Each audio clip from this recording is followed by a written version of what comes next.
Hello, Hello. hello, hello. There we go. Let's wait for my lovely guests to pop in. Hello, everybody. How are we? Hello, we are very good. Hello. Hello. Hello, hello. I like the crown. Thank you, Lion. Thank you. I'm prom king. Bestie is obviously prom queen. Yeah.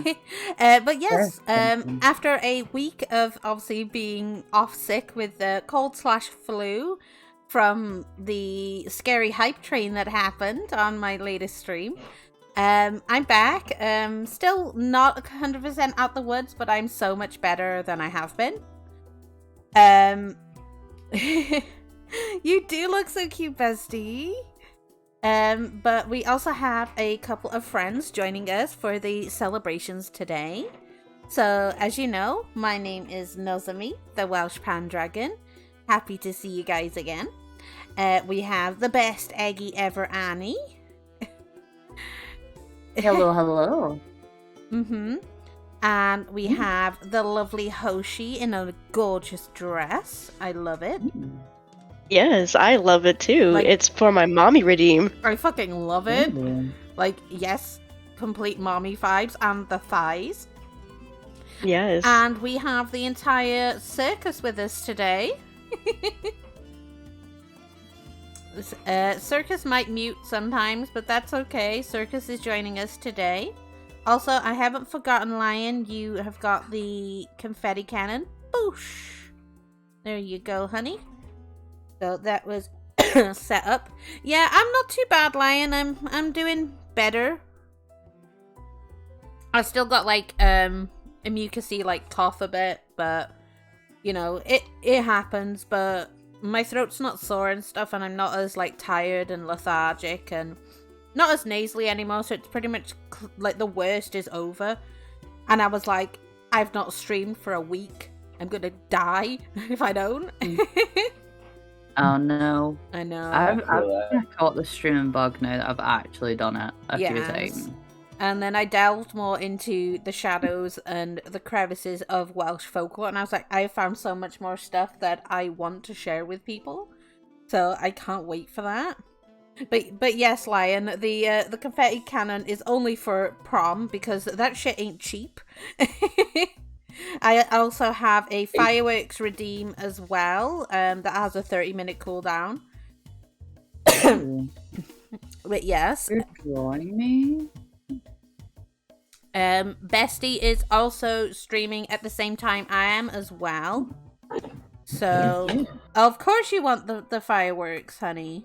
Let me give Annie a lovely shout out. So please go and help Annie.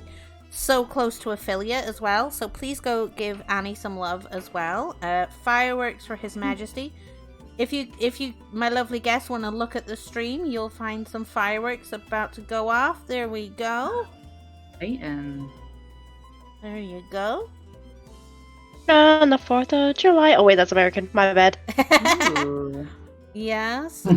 Fireworks. Yeah. So that you'll get those every 30 minutes if you want to redeem those in, because you know fireworks are not cheap. And oh, Lion has redeemed a care package, so that means everybody does a posture check, a stretch, and a drink, if I remember. Yeah. Oh my god. Oh no. I am a gremlin. You're gonna Damn, they already make me crack the bottles. So my stretch noises are very sus. Oh, honey, Just so you know. you're fine. Honey, you're fine. I'm gonna have a drink. Yeah, you're fine, honey. Honestly, like nobody like it's one of those you've got to find the noises for stretches. I'm like, I try to make mine quiet because I do the exact same thing. Yup. Hello, Inge. as well. How are you, sweetie? If you need the background ambient music turned up, do let me know. Because I've got a lovely little romantic-y, like fun playlist on today. Romantic. I I know. love that. Ooh. It is prom, so I scoured for cheesy ass songs, but like romantic vibes. But how are you, Inge? Oh, what's good? Not too bad today. We just had the confetti cannon go off. Lion redeemed the fireworks show, so that's available, I think, 30 minutes from now. We've just had a care package too. But yeah, I'm better than I have been. You know, still not out of the woods, but you know, you might hear a couple of coughing sometimes. I might need to mute myself if a random phantom cough fit happens. But I made vitamin L. I know. But I also made like Vitamin love. Vitamin, all the love, yes. I got loved on like pretty hard last week. Like I got super loved on. I was like, excuse me, what? But I also got pretty flowers and stuff for prom. And it look all pretty. And I'll say my little jellies wanted to join in too, which is super fun. But what is going on with you, Mr. Daddy VIP Inge? Ooh, Daddy VIP. Yes, Inge like Daddy. he got VIP last stream. Which, you know, he deserves. I see your time. Yes, Hype Train scares me. After Saturday, I'm like, I'm sus of my chat now. Like, and it didn't help, like, all the guests as well as that. They were just, like, hyping it all up too. I was like, I am a broken dragon. Oh no. Yes. The chat managed to break our dragon. Oh, they did. They broke me. I think it was in, like, within the first 30 minutes that they broke my Santa. Oh no. Yes. I can't say anything. I got a rage yesterday and cried. Oh, I love it. I honestly do love it. That means we make another one happen. Oh no. No. These two were instigators. I swear to God, you know. You got like, it reminds me of like the angel and the devil on the shoulder situation. Absolutely. But yes, we have. Don't some have that music. situation. I got different ones than that situation. Oh, Circus's PNG has switched. So which one is joining? Yeah. Which one is joining us today? Well, kind of the same as honored as a friend of y'all's. My name is Shadow. Oh, this is Shadow Nefra. This one is Shadow. Yes. Just in case people are a bit confused why your PNG keeps switching, but that's completely fine, honey. I'll switch many times throughout the stream. Oh, that is completely fine, you know. Absolutely. It's, you know. I love my root beer though. Of course. Well, Circus did request I get root beer, so I got root beer for you. Mm-hmm. Your best net make another one happen. Oh God. I may break again. Oh no. I know. No, I've broken a few dragons in my time. Oh my God, bestie. What? I have. I have. It's okay. I got asked a question like by Ruin the other day because he was like, what's it like being like a MILF, like with like is like the sexual energy and tension like intense? I was like, well, we got needs. Anyone on stream when I tease knows me a bit. Lion, no teasing me. You already did that. You already like beat my fluster thing on Twitter. Jesus, sir. Yeah, I sent out one of the fluster challenges on Twitter as well, and like Lion's out in my DMs. I'm like, sir, you serenade me. I did, true. Yeah. You always tease me, but it's in a good way.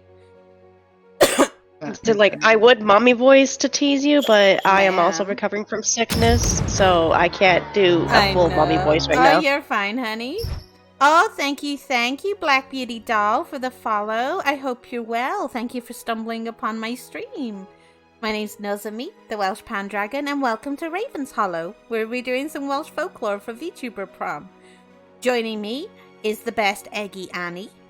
Yes. Hello. We have the amazing Hoshi. Hello. And we have the chaotic group that is Circus. Hi, how is everybody today? Yes. Indeed. Yes. I think we're all chaos. Okay, I mean, when is it ever not chaos in my stream? That is true. All chaos. We all love the a time. bit of chaos. We do. If it's not like chaos from my guest, it's like my chat goes absolute gremlin mode, and I'm like, you're supposed to be cute jellies for me, but no, they just go full gremlin. I'm like, okay. It's either chaos on the inside or the outside. Either way, it's expressed all around. Only 10 more and I get my new gift badge. No. I would have sworn you'd already had all your gift badges, bro. Do it. Oh, fuck, Jesus Christ. When both of them are in stream. Oh my god. The instigators. They haven't even got to 30 minutes yet and they're already plotting my downfall. Y'all, it's not Christmas yet. Yes, I am doing a stream on Christmas as well. Let me just start. Oh my god, Gremlin! Oh, Annie got onto the good list for Santa. Thank you so much for the cheers, sweetheart. Always on the good list. We just need one more. I'm always plotting. Sir, it's like you took out a loan last week. He's like, no, the needs are happening. Always plotting. It's like, oh, I just want to see how you're recovering from, loan. Yeah, dropping it again. I can't find where my dog is, but I can smell him, and I am not amused. Oh no! Jeez. The worst part was we had like a Sunday dinner, obviously today, like a roast dinner, and because he's good doggo, he got gravy put on his biscuits, and like this is fucking with his digestive system now. I'm like, oh no, ma'am, I'm in the same room as you. It's like, bro, this is the one time I wish my nose was still blocked and I couldn't smell anything like last week. But I did spend today putting my Christmas tree up, so and all my Christmas decorations. That is gonna be like a month of that. I'll just stay there, and then like after the new year, it's like it's got to come down again, and I hate it. Like it's not so bad, except when I have to put the Christmas tree back in the box, because I'm like, it doesn't want to go back in, no matter how much like you scrunch it up, and I'm just like, ma'am. Oh my, Inge.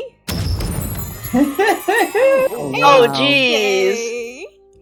Oh, Inge, thank you for gifting 10 gift subs. Oh my god. Oh, so god. It started. It started, man. It started, and I'm not even 30 minutes in. That means we need someone else to contribute. Oh god, they're starting the hype train again. Yeah. I swear, this is chat's favorite pastime now. It's like, quick, Nozomi's on. I need to see her cry and like just break every time. But yes, Santa is Chat, that's dangerous. Y'all get her used to it. Then we can't do it anymore. No, it's fine. I honestly love the support. I'm still shocked. Like Lion and a couple other people know I have serious imposter syndrome at the minute, and it's something I'm trying to work with. The fact that yes, people like you, Nozomi. Yeah, true. But for now, it's fine. Oh yeah, Lion like spoils me, like. And everything like that. I'm like, oh, thank you.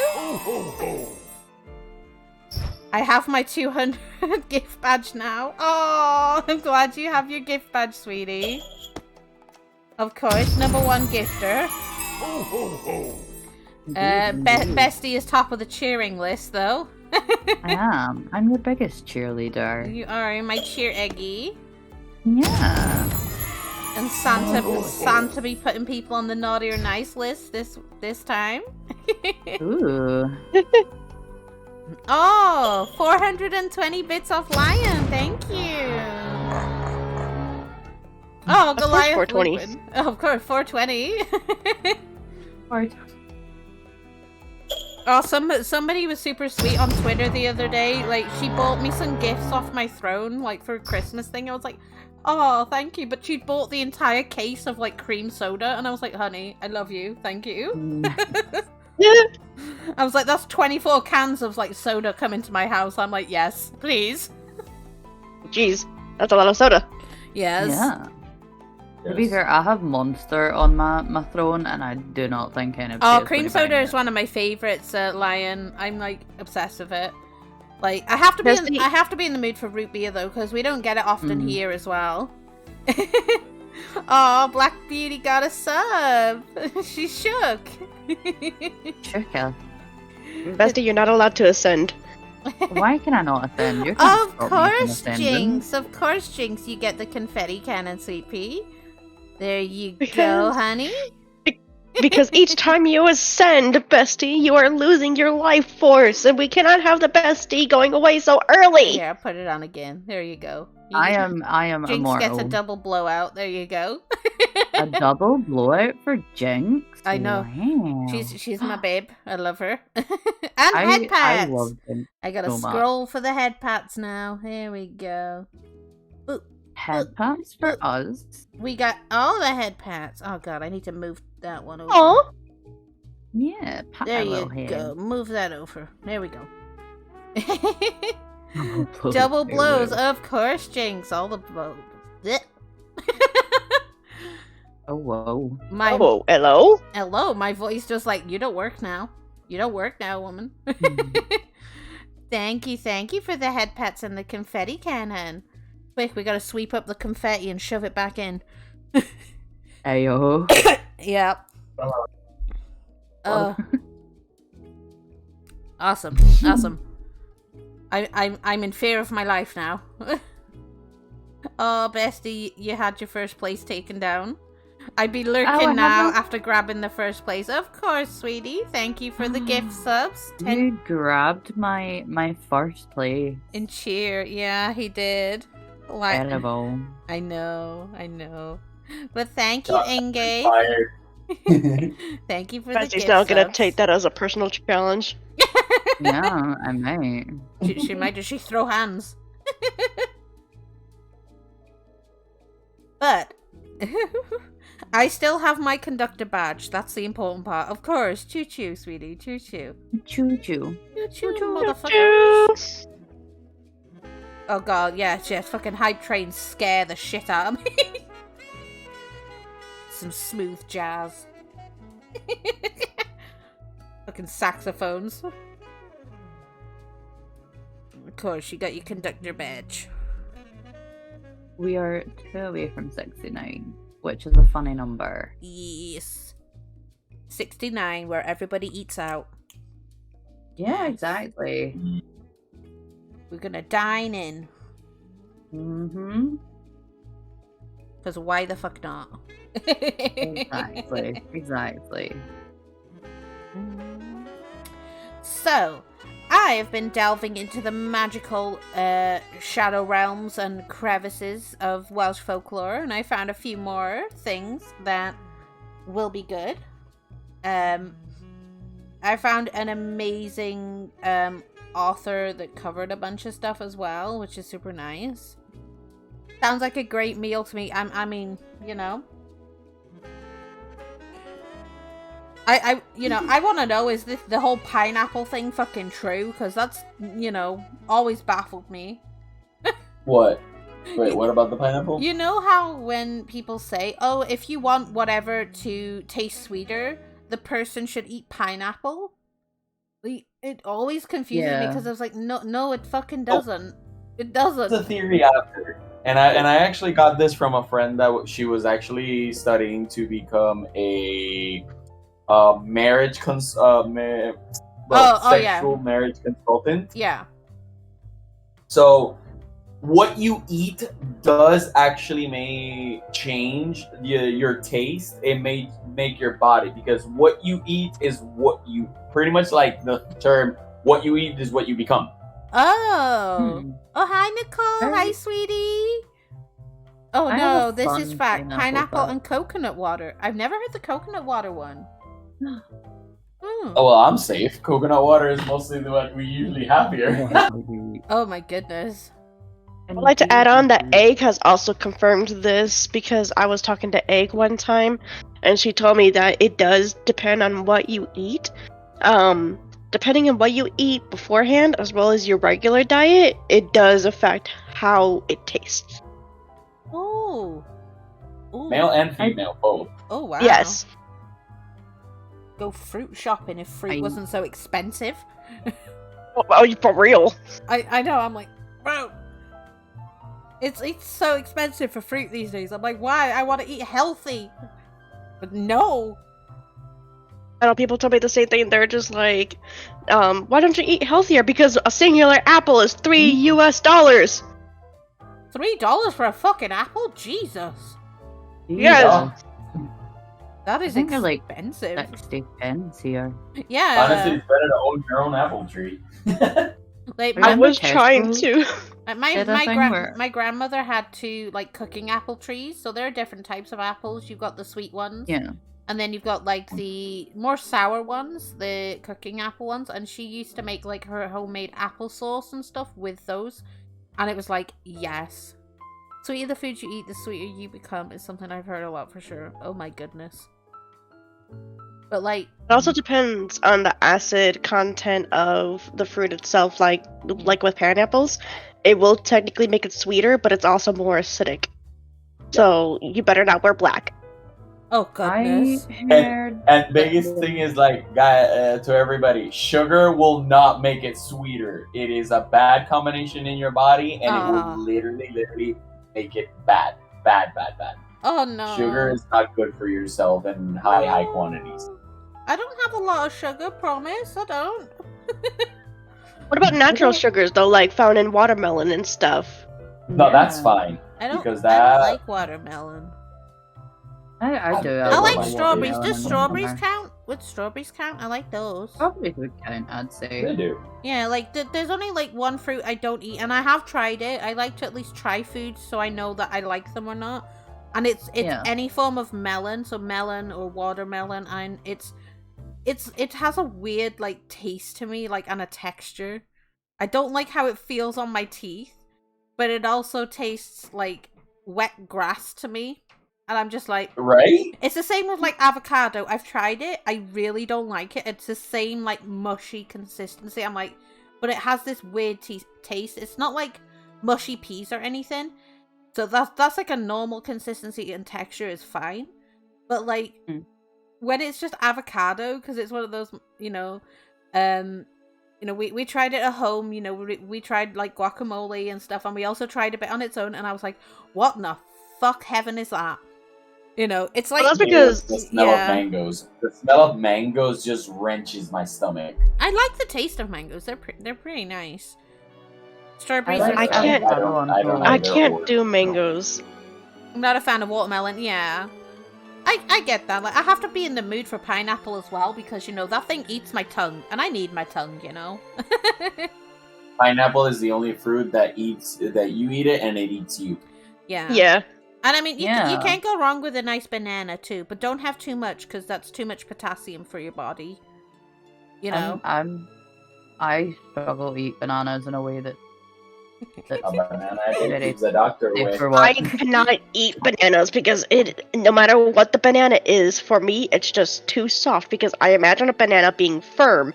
And no matter what banana I get, it's always that soft, mushy stuff. Even the And I even don't like it. even like the not super green bananas, but like Love a the- green the- banana. Yes, one? it's too soft for me. Have you tried putting So, them in the I have fridge? to- If you put them in the fridge, they actually go a bit harder. When you eat them, so it's not too bad. Yeah, I heard that also is Have you great tried for when doing you do it banana as a sundaes. banana? You should put the banana in the fridge. Yeah, but I always tend to put my fruit in the fridge anyway because it does keep a bit better. Yeah. When we do have it, which isn't too bad. And any leftovers, I just whack them into a smoothie, Yeah. like a milkshake and stuff. Even though I'm not supposed to have like actual milk, I'm like, I will suffer today. You're fine. Yeah. The same way. Yeah. I got would to die I got for to tea. experience boba tea as well all last week while I was sick because Oh, exciting. Lion gifted it me. Hello, Oh, Raylene. lovely. How are we, darling? I haven't seen you in a while. You heard it, folks. Knows me wax bananas into a smoothie. Yes, I do. Is that the one and only panda? Hello, Izzy. How are you, sweet pea? I'm a Is berry it? fan, and I like some exotic fruit. Well, yeah, I'm all for trying exotic fruits. I'm doing okay. He's getting over being sick. Oh, yes, you've been really sick. I hope the wife's okay, Raylene. I hope she's battling Rona okay. Give the wife love from me. All the love from Nozomi. But yes, I'm back, Izzy. Hello. But I got So to what all is experience- considered? I did experience boba tea for the first time though when I was off sick, because Lion gifted it me off my sub. It's all gone now because I found out how much I really really like boba tea, and I was like, it was like the best experience of my life because as well it was super soft and just nice, like especially when you got a bad throat. I mean, I'm not telling you to buy me more, but, you know, there is stuff on my throne list and stuff if you scroll around. Thank you, Izzy. How's the drawing going, Izzy? You said you wanted to draw me at some point. I needed to get an update from you. I need someone to buy me lunch. You're always hungry, Raylene. I swear we feed her. I swear we feed Raylene. You can't eat the eggie, though. You can't eat Bestie.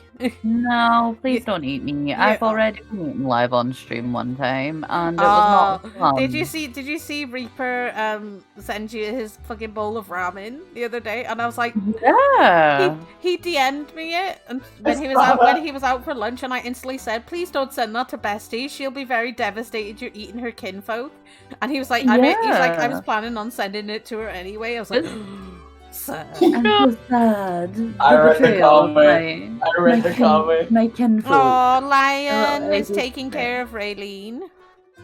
Oh, someone's knifed your tire. Oh, whose kneecaps am I taking? What a dick. Bet, how we did? Oh, Lion, that's super sweet. You buying Raylene some pizza. Oh, that's adorable. Wish I knew, to be honest. Oh, honestly, Raylene, like, he spoils me with food, so you're, like, looked after. Pizza Hut gift card. Oh! Oh. Yeah, Lion cooks as well, so I'm just like, there's food. I like food. Honestly, fair. I love food. I can't cook. Like, I know food. for Christmas Eve, I'm having my mom and my uncle come over for like a Christmas Eve dinner because they're not spending actual Christmas Day with us. And because my sister lives, obviously she lives up in Birmingham now, so she's like, oh, I'm sending all your stuff down early. Because she's dealing with like a redundancy and stuff in January, so she's like, oh, I'll send you all the stuff earlier, and she's like, I'm gonna go buy like Tiny Dragon a bunch of stuff throughout the year. I was like, hey, no worries, you know. And so I should be receiving those some point next week. And she's like, you'll have to wrap them yourself, by the way, because like gift wrapping on Amazon is hella expensive. And I was like, honestly, that's fine, but like, she's settled easy for me and stuff. She's like, I got you and, you know, your partner £25 gift card for Amazon each, so I'm set for that. That'll just go towards like new stuff for my computer next year and stuff. I'm seeing my mom on Christmas. Oh, I think we're going. I'm spending it with the in-laws. Because we do that every year. We alternate between mother-in-law and sister-in-law, so which is nice. Hold up, you go. Oh yeah, Raylene does have a throne, honey. Yeah, Raylene has a throne. Let me drop Raylene a shout out because it's on Raylene's page. Raylene, my goodness, why? You're not online, woman. But yeah, Raylene has a throne on her Twitch page. Lion, if you want to go check that out. No comment. Thankfully, nobody has put Izzy. You got peer pressured into making a throne, Izzy. I feel that. I did as well. Yes. I got absolutely. Hold up, you got a throne. Oh yeah, Izzy does have a throne as well. I keep fighting Izzy because he keeps fighting about getting gifts and stuff, and I'm like, dude, the only reason why you keep getting this dropped on you is because you keep denying it. The more you deny, no more. It'll happen. Honey, I love you, Izzy. So you're gonna get fucking loved on, as you guys say to me. Oh shit! Could somebody go fucking hijack Elysian's like throne things and find Izzy? I will. I got it. I don't think I can add it to throne. It's being weird. Ah. Yeah, Raylene. Yeah, is it? Yeah. Drop Izzy's throne in the chat, please. If you can find it for me, Sir Chris, before Izzy gets to you. Us going on a deep dive. Izzy knows that arguments with me will always go a certain way because he has no control of what my altars do. Yeah, whisper it to me. Oh, honestly, Lion is ultimate snack daddy, and it's a case of get loved on. But no, Izzy's a fucking bean. Izzy actually DM me. He was like, "Can I draw you PNG?" Whispered, and let's drop it. Nozomi, drop that on chat. Yeah, feel free to do so. And dropped. Izzy, get loved on. Oh my god, the links don't like it, but you can whisper it to Lion if you want to. It doesn't like it in chat. God damn. It doesn't like it in chat. Fucking. That's the first thing I did. Yeah. Get loved on, bitch. You can whack it on Twitter as well. Circus, just out him. Honey, oof. Izzy, we've been through this. What have I said? You accept Nozomi's love and support. That also includes chat's love and support because they're my babies. Mm-hmm. Chat's my babies, you know. And it's a case of if Nozomi loves you, you get the fucking love of chat. It's a win-win. You know, just pile on you. I might break a rib if I rugby tackle you, but still, you know, get loved on.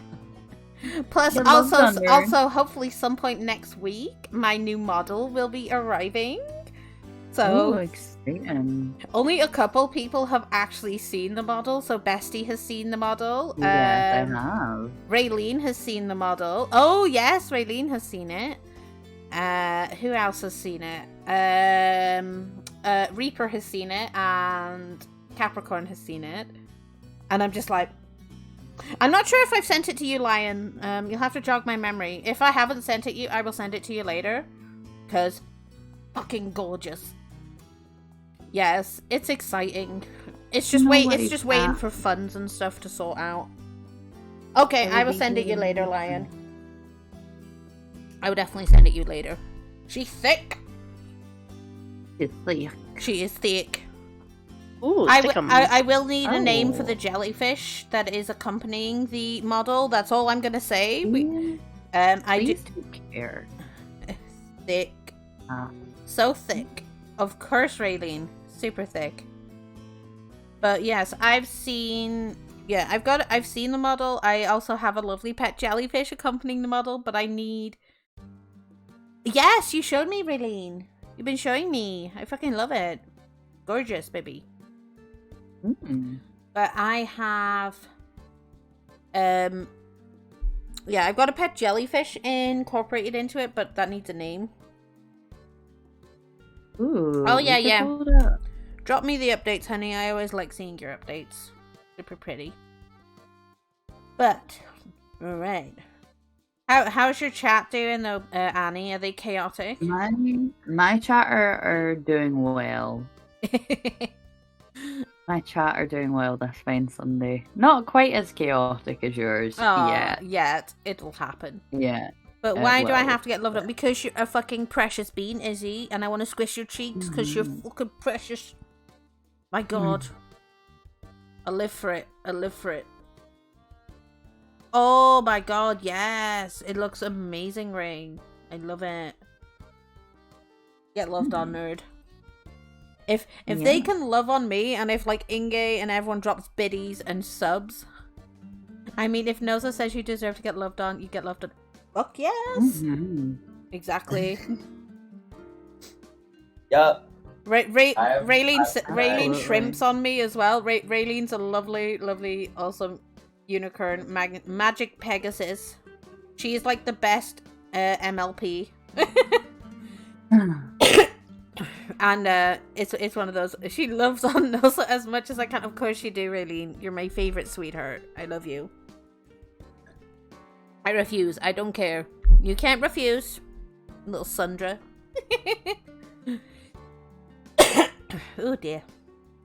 You will hear me cough a bit, but it's normal. I'm still not out the woods. Oh no. I'm gonna love on you. Yes, all the Raylene love. I refuse the love of the Pendragon. Oh, no, you don't. You don't refuse my love. You're gonna hurt my soul, sir. No. Don't make me cry, bro. Oh, no. You hear that, guys? Izzy doesn't want my love. Oh, no. Oh, Izzy, no. you're gonna have to accept the love, sweetheart. You have no choice. God, why did you pull me out here now? There is no choice to fear. Not a single choice. Oh, my goodness. At the love of the gay dragon. Oh, you don't love me, Izzy?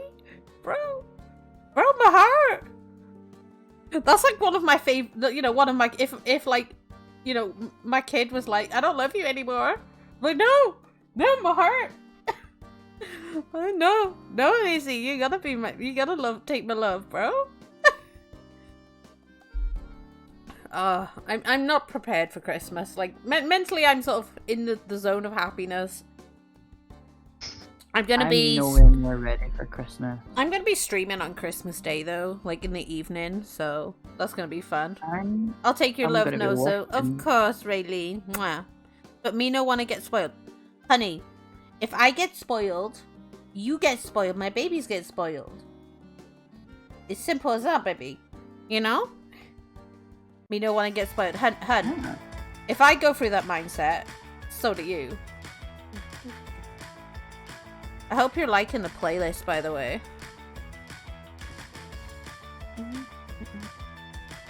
Happy jams.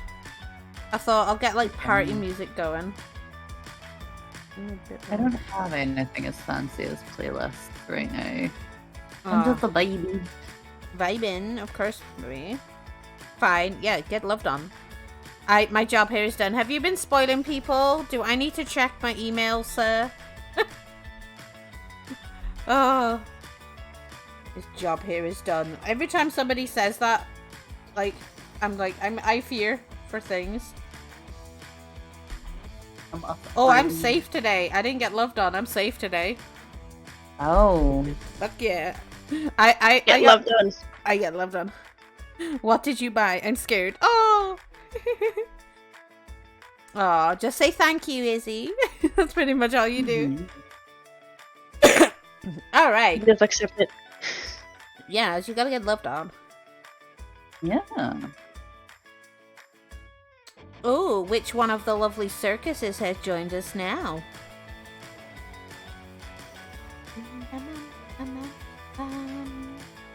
Nothing super special. I'm safe. I'm safe from Lion today. Nice. Yes. Lion checks with me every morning. Have you had breakfast today? Yes, sir. That's so cute. I love it, honestly, because I do forget. Because, like, my home life can be quite busy. When did I say that? Yeah. Oh, hold up. You didn't have to. Oh! Oh, hold up. When did I say that? What? No. No, I didn't say nothing, Lion. No. Nothing was said. Yes. But Lion likes to check to make sure I've had breakfast in the morning, which is nice. I do forget sometimes. Lion got me Pocky and sketchbooks. Oh, honey, I'm so happy for you. Oh, that's adorable. Yes. He's definitely husband material. He looks after people. Yes. Definitely. Mm-hmm. I love that. It's one like, you're important to me, to Nozomi, so you get spoiled. That's so cute. Get loved. Honestly to God, I fucking love Lion. He's amazing. You're so kind and generous, sweetie. Oh, honey, don't cry. Oh, that's so happy. I'm so happy for Izzy. Oh, that's so sweet. That's honestly just fucking adorable. Thank you, Lion, for adorable. being so sweet to Izzy. Yeah. Hold up. When did I say that? Oh God. Should I be in fear again, sir? Oh God. Oh shit. I've received new gifts. Fuck's sake. Oh, you got my snacks and sockies. Oh my god. And you contributed to my hula hoop. Oh, thank you, sweetie. Contribute to my sockies. And got me some snackies. Thank you, Lion. One of my fully funded the sockies. Yay. I've been muted this whole entire time. I'm so sorry. Oh, it's okay, sweetie. How are you? Oh, good. You Oh, asked no, a while it's been ago. fully- I missed. Oh no, I've seen the other one. It's fully crowdfunded. Oh my god, you've actually bought it. Oh my god. Thank you, honey. No, I think you got it. Fully. So he bought me some more fishy snacks because I'm obsessed with these fishy snacks right now. My warm sockies have been fully funded. Thank you for my sockies. I've been needing new socks. Oh, and he got my weight loss hula hoop. Thank you, baby. Thank you. Sir. Sorry, if you hear me yelling Mars or sir, it's me yelling at my cat. I do that to my dog, but I call my dog Ma'am. I'm like, Ma'am, what are you doing? No, you didn't misclick, sweetie. Thank you, Lion. Ow, stop it. It's just knows of me being silly. I'm not reading properly, but thank you, honey. I feel fucking loved on. Get loved on. I know. I love how sweet everybody is. I'm like, I always say, as long as you don't put yourself out of pocket, you know, I need to, I didn't deserve this. Of course you did, honey. You deserve everything and more, Izzy, because you are such a kind and sweet person. Everyone Honestly, here is lovely. I feel this so hard because I'm like, I don't deserve all this support and love. So I get it. You do, Annie. I disagree. You're my wife. I love you. Yes. I adopt people as husbands and wives. There's no questions. It's like, no, you're mine now. Adopted as a spouse. You're my waifu. Yes. Raylene is also one of my wives. It's fine. We are waifus. And yeah. Lion is my husband's. It's fine. I collect wives and husbandos. I'm like, sir, ma'am, yes. Mine. Yes, and then you've got then you've got Inge as well. So Inge is also husband material. I'm like, yes, sir. That's fair. So I'll put a ring on it. Fair. I did remember to move the Christmas elf today, so that's fine. No, that's good. I'm glad you like your drawing, sweetie. How Inge asked, Izzy asked if he could draw me as well. Hello, Pocky. Love you, sweetie. Also, let me see if I can give Pocky a lovely shout out because this lovely sweet bean has hit affiliate today. Yeah. And I'm super fucking proud of you. Very proud of you, Pocky. Well done. Yeah, so proud of you, Pocky. Please go and give Pocky some love as well, guys. They've just hit affiliate as well. So I'm super proud of them. All the fucking love. I just gave Pocky some love. Of course, sweetie. Anything for you, darling. You're one of my favorite people. I have many favorite people. Like, for me, if you get loved on by Nozomi, like, that's like high tier compliments. Like... Yeah. I did manage to catch Ruin's VOD this morning from his ducking stream he did. Apparently I'm up to the top of like the ducking list. He's like, I want to duck them, like my model. And then I saw somebody in their chat just going, I'd let them top me, and I'm just like, I'm sorry, do I give off top energy? Like, I had to like I made like a little comment in like his server and stuff, and I was like, to those who think I give off top energy, I'm extremely sorry. I am the most bottomest bitch ever. I'm sorry I did that. I'm sorry I confused you. I mean, no, so I'd be happy to have happy fun time in bed with you. Of course you are, Raylene. Like, you're always trying to get some. It's fine, sweetie. But for me, it's like, somebody was like, oh, I'd let them top me. They did give off, like, really big top energy. And I was like, I'm a top? What? Always ready. It's like, I'm a top. Oh, we had another switch from Circus. Oh. I love the color scheme. So fucking I pretty. do as well. It's so lovely. Always ready. Yes. Raylene just lives overseas. all my amazing people, like, especially ones as well I shrimp for, is like, you all live so far away. Yeah. I think one of the closest to me is obviously you, Annie, you know. I'm a switch, but I prefer being a bottom. Oh my god, yes. Bottom bitches. Can I pop into VC and hang out with you? I mean, guys, are you guys okay if Raylene comes and listens to some folklore with us? Have you got your react, Raylene? Again? Yes, I need to Oh my. validate me, Izzy. Of course, darling. Yeah, it's all set up. Awesome. Give me a moment, sweetie. Izzy, you are a precious bean. Ever since I met you, I have never been upset when having a conversation with you. You always make my day, and you always make me smile. And, you know, you're so kind, considerate, and you're funny. And you deserve all the love and so much more. And I'm so happy you're my friend and that you're in my life. And thank you for being you. Love you, Izzy. Let me see if I can set this up. Ugh. We are here for all of the praise. Let me kidnap Raylene for a moment. And add her to... Me doing things live on stream. Oh no. I know. Raylene. We get to hear my darling Raylene.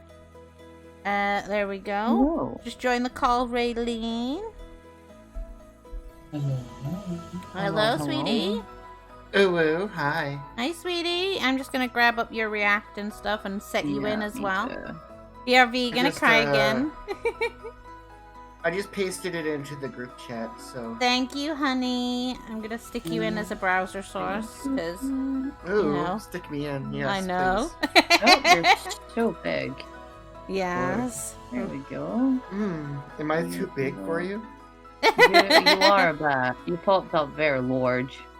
I'm sorry. I'll try to take it gentle. Please do. I am but a humble egg. The humble egg is best humble egg. Okay. I'll try not to scramble you too hard. Oh my goodness. Oh lord. Oh my I goodness. missed Hello. you, Nozomi. Hello, darling. Let me pop you down. I gotta move you down a bit. Gonna move you with everybody. Yay. There we go. Oh, gotta move you back up.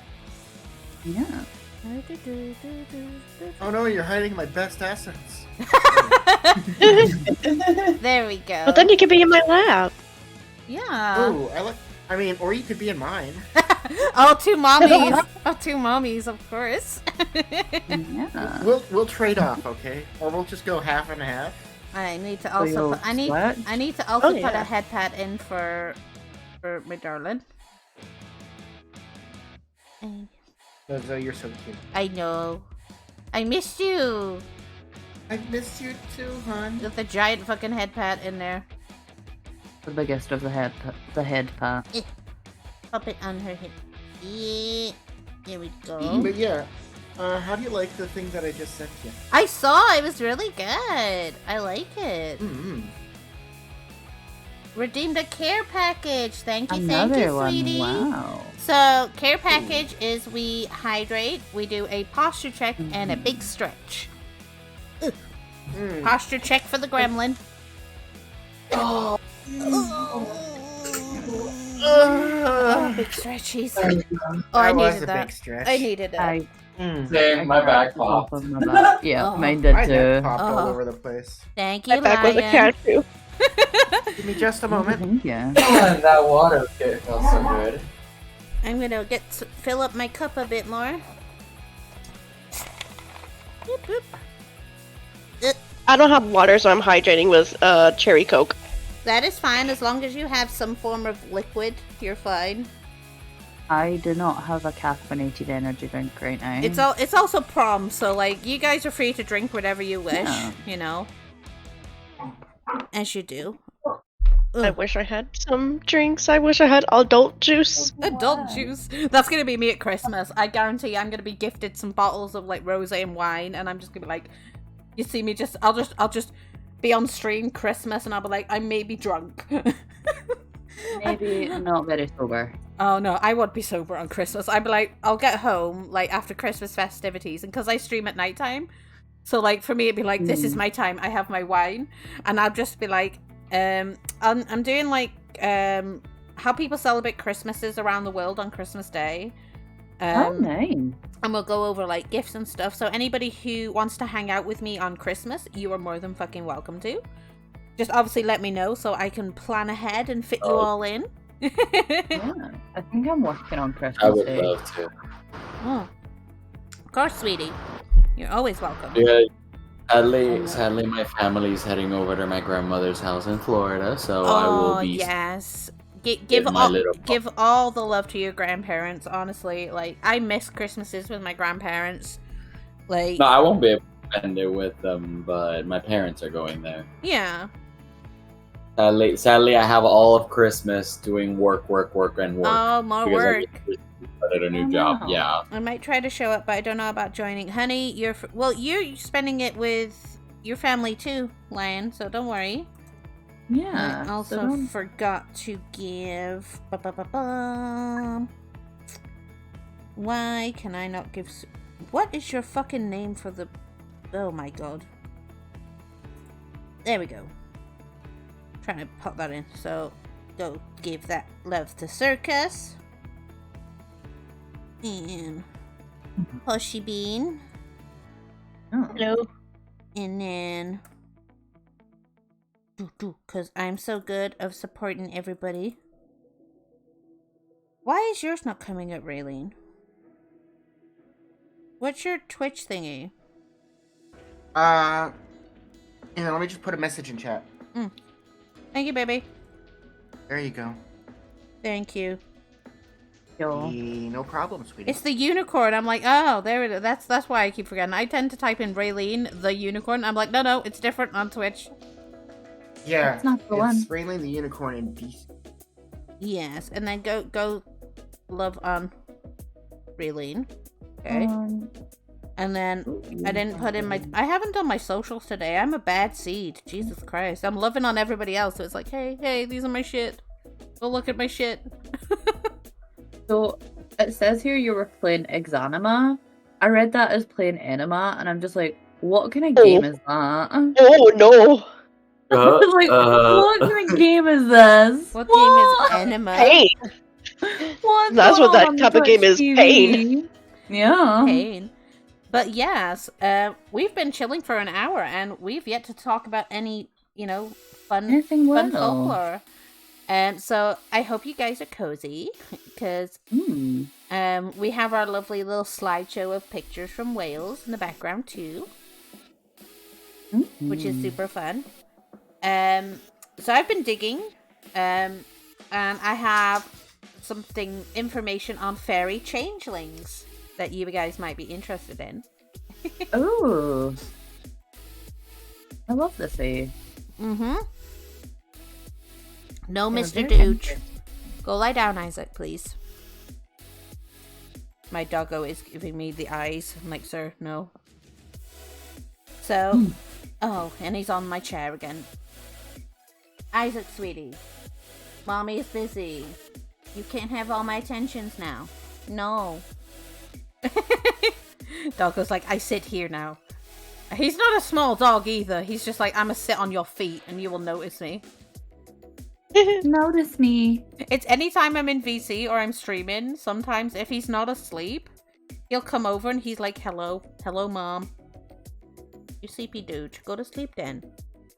You can't have my attention now. No, sweetie.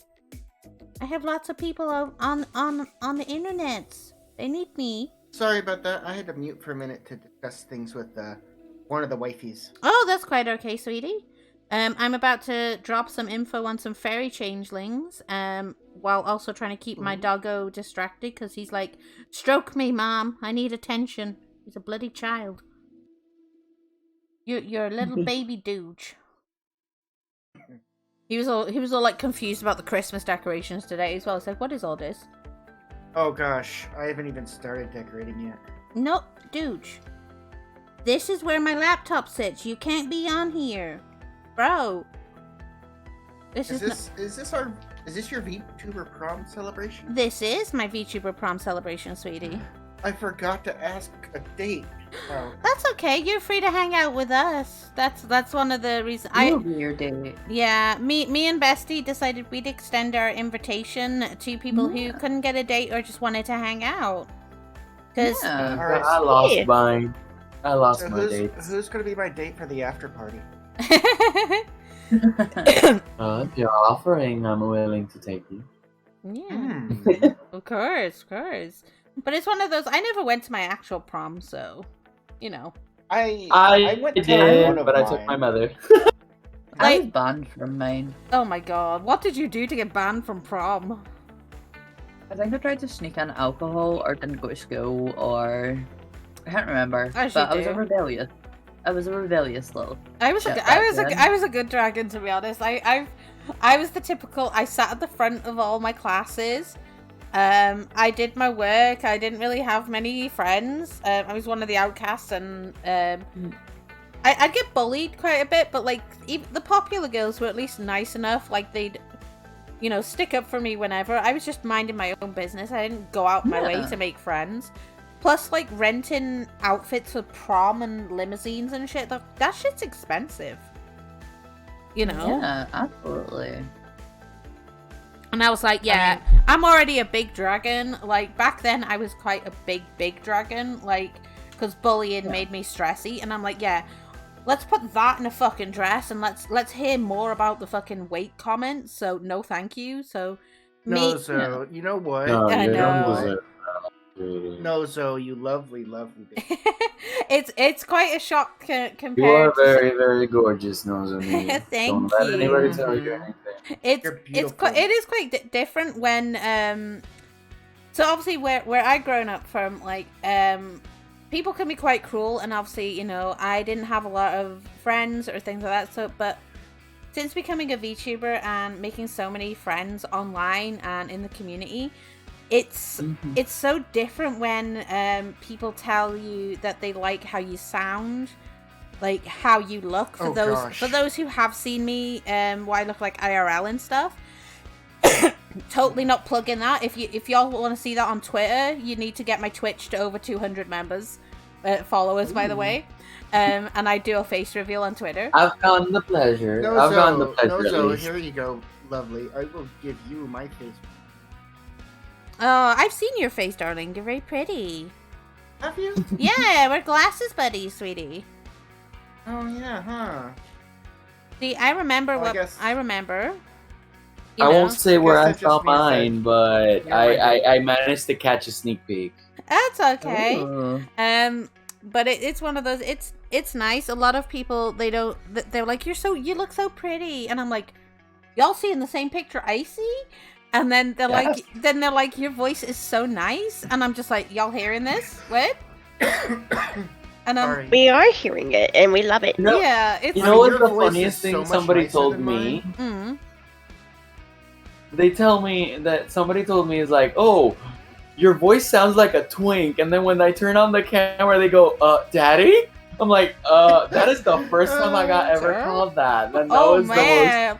Funny. Like I was still freaked out. Like when somebody obviously saw my model and stuff as well, and someone in their chat was in Ruin's chat was like, I want them to top me. I'd so let them top me, and I'm like, oh y'all, have you been to my streams? I don't give off top energy. Like no. I mean, no. So if you need a good solid top, I'm always here. It's one of those like, yeah, please, like it's one of those. I wouldn't know what to fucking do if someone's like, I want you to top me. I'm like, what, ma'am? No, sir, ma'am, no. It's like I don't have that like mentality. For me, it's a case of no. I am the bottomest of bitches. I'm just like no. I will admit, I am always the dominant. The right dress makes size not matter. Honestly, I'm so happy it's December because I can pull out my Santa dress and I'm just like, I'm here for it. It's Oh, not, well, it's not a sexy Santa dress, by the way. It's pretty, but you can wear it out in public.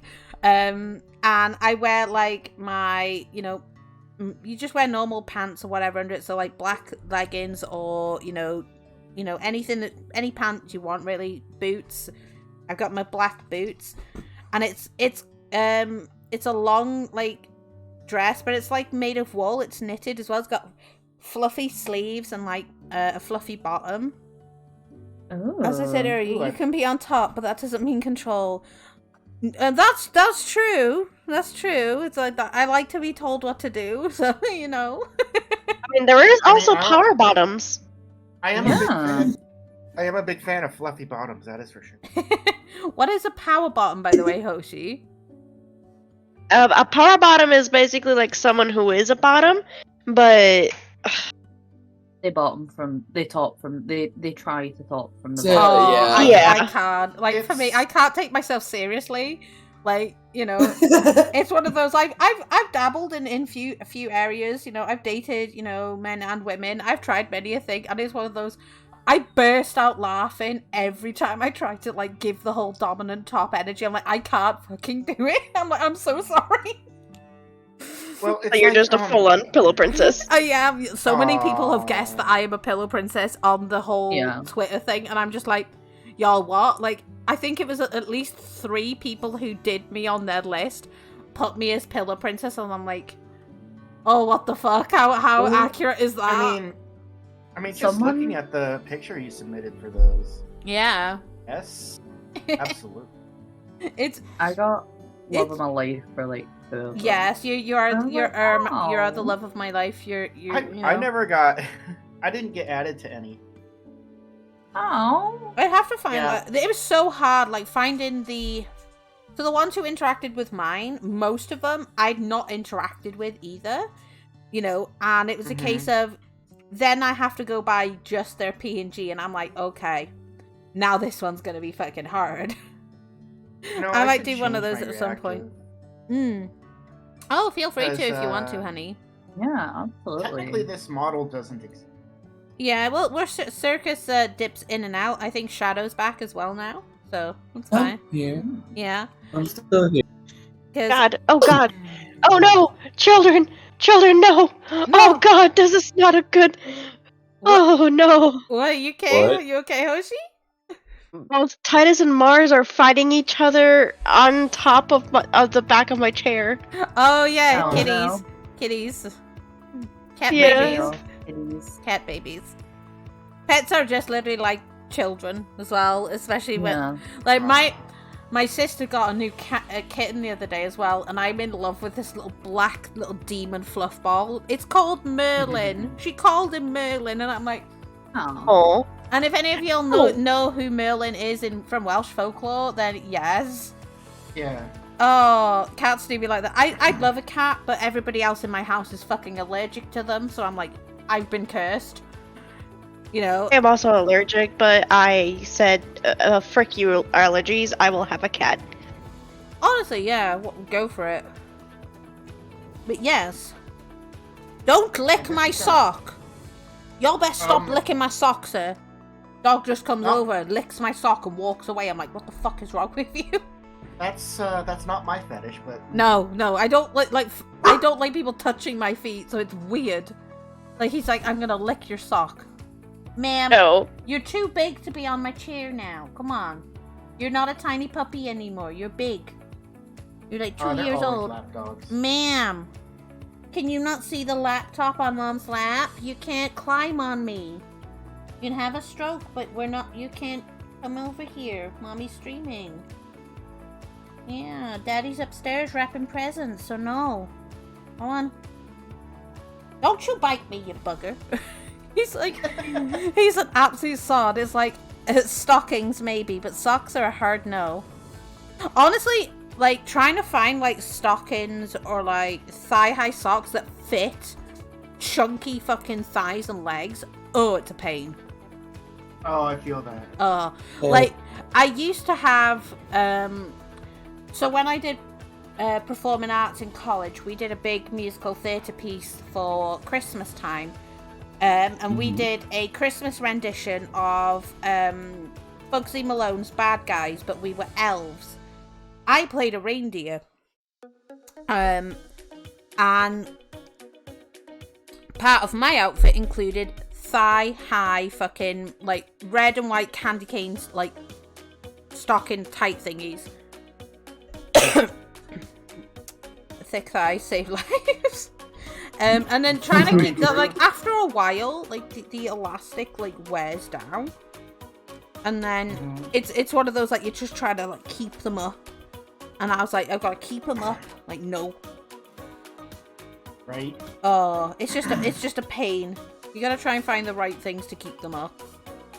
Or like ones with strong ass elastic, you know? Oh yeah. Big fight. Oh, welcome back, Izzy. Oh, thank you. Thank you, Toshi. Muchos for you. Aww. Kissies. Kisses. Mwah, mwah, mwah. But yes, let's get a little bit of Welsh folklore in while we're here today. Yes. I'm still a little emotional from earlier. Oh, honey, you deserve it. You deserve to be spoiled. So this is part 1 of Fairy Changelings. I delved a lot, so I'm gonna have like Welsh folklore content, I think, for like the rest of the week or so. But I'm remembering to stagger my stream days, so like 1 off, 1 on. So like I'll have a day off tomorrow. There we go. Change the reaction. Oh, it looks pretty. I love that one. It's actually you know that one AI tool that turns you into yeah, it looks familiar. Oh yes, I've used it. It turned me, like, it grabbed every single one of my colors. It turned me into an actual, like, anime boy version of myself. But when I tried one that has, like, my alters, that thing can't detect creatures or monsters. It will literally just turn them human. Oh, can you resend me the link or something, Raylene? Because I want to try that out again. Like, I have a few bits and bobs. Like, I've not properly delved into it, but like, it looks really good. It's trying to find the right one, to be honest. I'll put it. Yeah, no, and things and like certain creatures that don't have a mouth or stuff like that, it'll turn them into body armor. Ooh. Oh, really? Like, I tried it with like some of my IRL pictures, I think, the other day, and I was like, why does this one give me rainbow hair? And I'm like, it always gives rainbow hair, apparently. Yeah, like some of them do. Like, it depends. Like, if you've got like a blondish version of hair, you're getting rainbow. You know, here's what it did to my face. Yeah, it's very interesting. Mm-hmm. Oh wow, that one looks really cool. It's one of those, like, I don't particularly support. Obviously, there's a whole AI art thing if it's discrediting artists. Just saying this now. When I start working again, prepare yourself. Oh, honey, thank you. But you are. I mean, Izzy said he's gonna draw something. It's just like, I'm using it as like a fun toy. Yeah. Like, for me, it's a case of, I always say try and credit your artists and commission responsibly and things like that. But, like, there's this whole debate on Twitter at the minute with the whole AI art thing. And a lot of people are saying, well, if they can't afford it, you know, they don't mind using it. But then other people are shitting on them and going, just don't get fucking art then. And I'm like, well, what? You know, that's just leaving a bunch of people out. Like, I can understand both sides, to be honest. You know, I'm on the fence because I see both people's perspectives and views on it, you know? But I always say, you know, when you're able to, definitely commission a really good artist, you know, help them live a wage. That's fine. But, like, if you just want to get a character art of yourself and you're broke, you should be, like, that's not allowed to get character art. Like, the thing is, as well, they have... I remember years ago, we used to live on the dress-up games. You remember the dress-up games you used to make? Oh yeah, like Yeah. playgrounds and stuff. Like, a lot of those people, like, some of them, the websites do credit the artist and stuff, but some people still use those today. Yeah. You know? As... I mean, you look at something like even like a Hero Forge. Big freaking business, right? They obviously have a whole bunch of parts and colors and things. Yeah. It's one of those, it is on the fence, so like but I've seen a lot of people get really nasty at someone just for stating their opinion when the post itself has asked for an opinion. It's like, you've just asked what are people's opinions on it. And some people who generally want to have something nice of themselves to use temporarily, you know, until they can get, you know, earn proper money from, say, streaming and stuff, like they'll want to use it. And it's a case of, you know, as long as you claim and make it known that, yes, this is an AI art I'm using for now, then that's, and if you intend to, you know, get something properly done later on, that's fine. But when you, like, start claiming, oh, it's not AI art made and stuff like that, when you actively deny it, then yeah, you're a dick. Yeah, like if you try to claim that you drew it yourself or something, then yeah, that's a problem. Like, but if you just want to be like, hey, look what this, you know, AI program did. And, like, for me, I'm getting my first commission model hopefully next week. This one, what I'm using now, it's made from a pick crew that you can literally, you know, anybody can use. And this one is used for commercial use. You are allowed to use it for Twitch and stuff like that. Because, you know, I had a lot of people know my struggle, especially in, like, Elysian server, and Elysian's like, just find the ones you can use for commercial use, for you know, until you can get, you know, save up for your proper PNG. And this is pretty much what my PNG is at the moment. It's, you know, I did my research, and I was like, okay, it doesn't look exactly how I want it right now. But I've been able to get a really good deal on a really good artist of mine, you know, and she's really talented, you know, and I've shown, you know, Raylene as well on Bestie, and it looks good. And I waited, you know, when people do say, oh, I like your model, it looks really nice, well, it's like, well, yeah, I didn't make it, you know. Somebody made this on Pick Crew, and honestly, I recommend people go and look at Pick Crew. There are so many good artists who use that app and make brilliant things for people. Like, you know, so I never claim that this was made by, you know, myself or, like, anyone. It's like, no, there are people who go, you know, if you want to make something like this, you can go to Pick Crew, you know, and give those artists so much love and support. But, like, for me, the worst part is the people that actually use the app and just try to sell it off as their own art. Yeah. And then they take away from the people that are actually developing their skills every single day and night, crying over this line does not come out this way. Yeah. Crying and stressing out over, like, no, this is not the color that I wanted. This does not look right. Yeah. I have so many friends that are artists, my they go through stress, pressure, and overwork because they want to do it. So my own sister, she studied like 4 years in college to be an artist. She's not much of a digital artist, she's more a realist artist.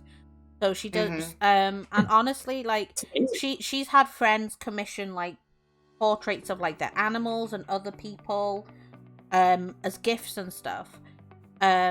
And at the minute, it's not a profession for her because obviously she's works a more realistic job and things like that. But her stuff is very good, and I always encourage her to at least open commissions for when she has the time, because she puts so much time and effort into her skill. There was somebody on Twitter I saw earlier.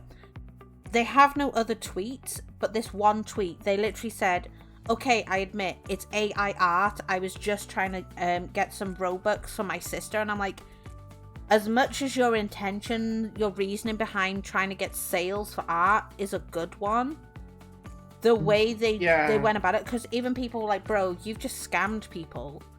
Like, if it's one of those, at least some people I've seen on Twitter go, oh hey, drop your PNG and I'll make an AI version of you.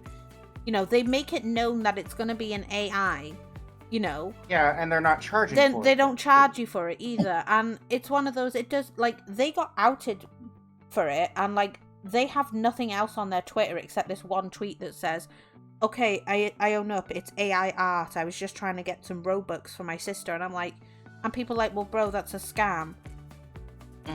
And they're like, if you want to, you know, try and practice your skills, or, you know, even if you're not an artist yourself, own up to the fact it's not your own work. Speaking of Exactly. artists, though, Yeah. I feel like I hit the absolute gold mine of artists. You've got a good artist, to be honest. I've seen your thing. Redeemed another care Yeah. package. Another one. Oh my god. It's like, you know, Ooh, I'm wow, slouching you like a are. gremlin. Yeah, same. For real. Same. Anyone interested in getting in contact with a really good and really... Oh god. Oh, my shoulders. need What that. type of art are you looking for, though? Well, Because this I person can does- find you an artist, but they have different styles. Well, I'm just saying, this person I'm talking about does models, rigging, standalone. You got a good deal on characters. the whole thing. I think it was, what, $150 she said for your model to be like made and rigged and shit. That's her standard price. Yes. Yeah, that's pretty good, to be honest. I'm actually getting a better deal than that. I also want to know how much this one cost. No. The one I've got that's going to be unveiled. So my artist, she highly undervalues herself for an entire full body color sketch and everything, and including like the open mouth version as well for the PNG. She charged me $15, and I was like, so I told my bosses, I'm like, hey, can we send her another like $10-11 as like a tip, because that's like fucking amazing. Mm-hmm. You know, Yeah, and I went ahead and oh yes, I have. linked that- Thank you. I linked that artist. In case anyone's looking for anything. Yes, well, I'll boost it on my Twitter as well later. Mhm. Yeah, 15 Izzy. Yeah. Honestly, like she's trying to make it into her career. So obviously, when the model is given to me, I will be hyping her the fuck up on Twitter. Because she's absolutely sweet. She's you know, she's still in higher education, you know, even though she's 18 and stuff. So she's still doing school, and she still found time to message me all through the week, making this model, you know, and she was happy for feedback. And I was like, I even apologized, said, I'm sorry if I'm being nitpicky for a lot of my stuff. And I know I can be nitpicky with my designs. I'm like that with my writing and stuff. And she's like, no, honestly, I appreciate the feedback. And, you know, I wasn't like rude or anything with her. She went, you know, you're extremely kind and patient. I said, like, whenever she'd message me going, oh, you know, is it okay if I work on the rest of this tomorrow? I need sleep. I'm like, you don't fucking say sorry to me for taking care of your IRL needs and your health. I said, you know, I can wait. I said, I'm perfectly fine fucking waiting. I don't care how long I wait if it takes somebody time to get something done. And you have to take care of yourself and other things first, and stuff comes up. I'm not going to be like, you said it be done by this time, you know, and things like that. And I was like, well, no. Like, she ideally wanted it to be all sorted for today so it could be unveiled for prom, but, you know, things happen, and I'm like, hey, it's fine. You know, you know, things happen, and people will still see it when it's done. I'm not going anywhere, you know. Right. I'm not unreasonable about stuff, but it's just trying to find the right artist. And like, she approached me, she's like, would it be okay if, like, you know, I made something? And I was like, hey, honestly, I've seen her art plenty of times, and because she helps out with some of the VA projects I work on and does some artwork for characters and stuff. So I'm like, honestly, like, yes, like, and I want to fully support her. So obviously, when I said, you know, be prepared when the model is finally mine, I will be dropping all her socials. You know, I'd be like, be prepared for, you know, orders to come in, you know. Oh yeah. Because honestly, she's super sweet. And and everything. She's one of my followers, Bunny Bay, so she's super sweet. And super patient. Like, seriously, $15 for the style that, you know, she does undervalue herself. So I was like, I'm whacking another $10 onto that. You know, if I had more at the time, I'd pay her at least $50 for her work because it's that good. I want to tip my artist so bad, but I just don't have any money. I've been I've been PR for her, just recommending her to every single person. Yeah. Nozomi is whacking a lot today. I do whack a lot, bro. I whack a lot. I mean, if you need a spare hand to help you with the whacking. I know. All the whacking. I'm good at whacking. I think I'm gonna head off now and get organized for bed. Yes. To, like, walk the that dogs and is stuff. fine. I've got the others to keep me company, bestie. You're fine. Thank you very much for being my prom date. Of course. I will go to bed. I love you lots to you. Hugs and kisses. Mwah, mwah, mwah. Aw, kisses, bestie. Aw, bestie. Thank you, honey, for staying. Not a problem. Much love. I'm gonna read out, so I'm gonna deafen real quick. Okie dokie, honey. Okie dokie. No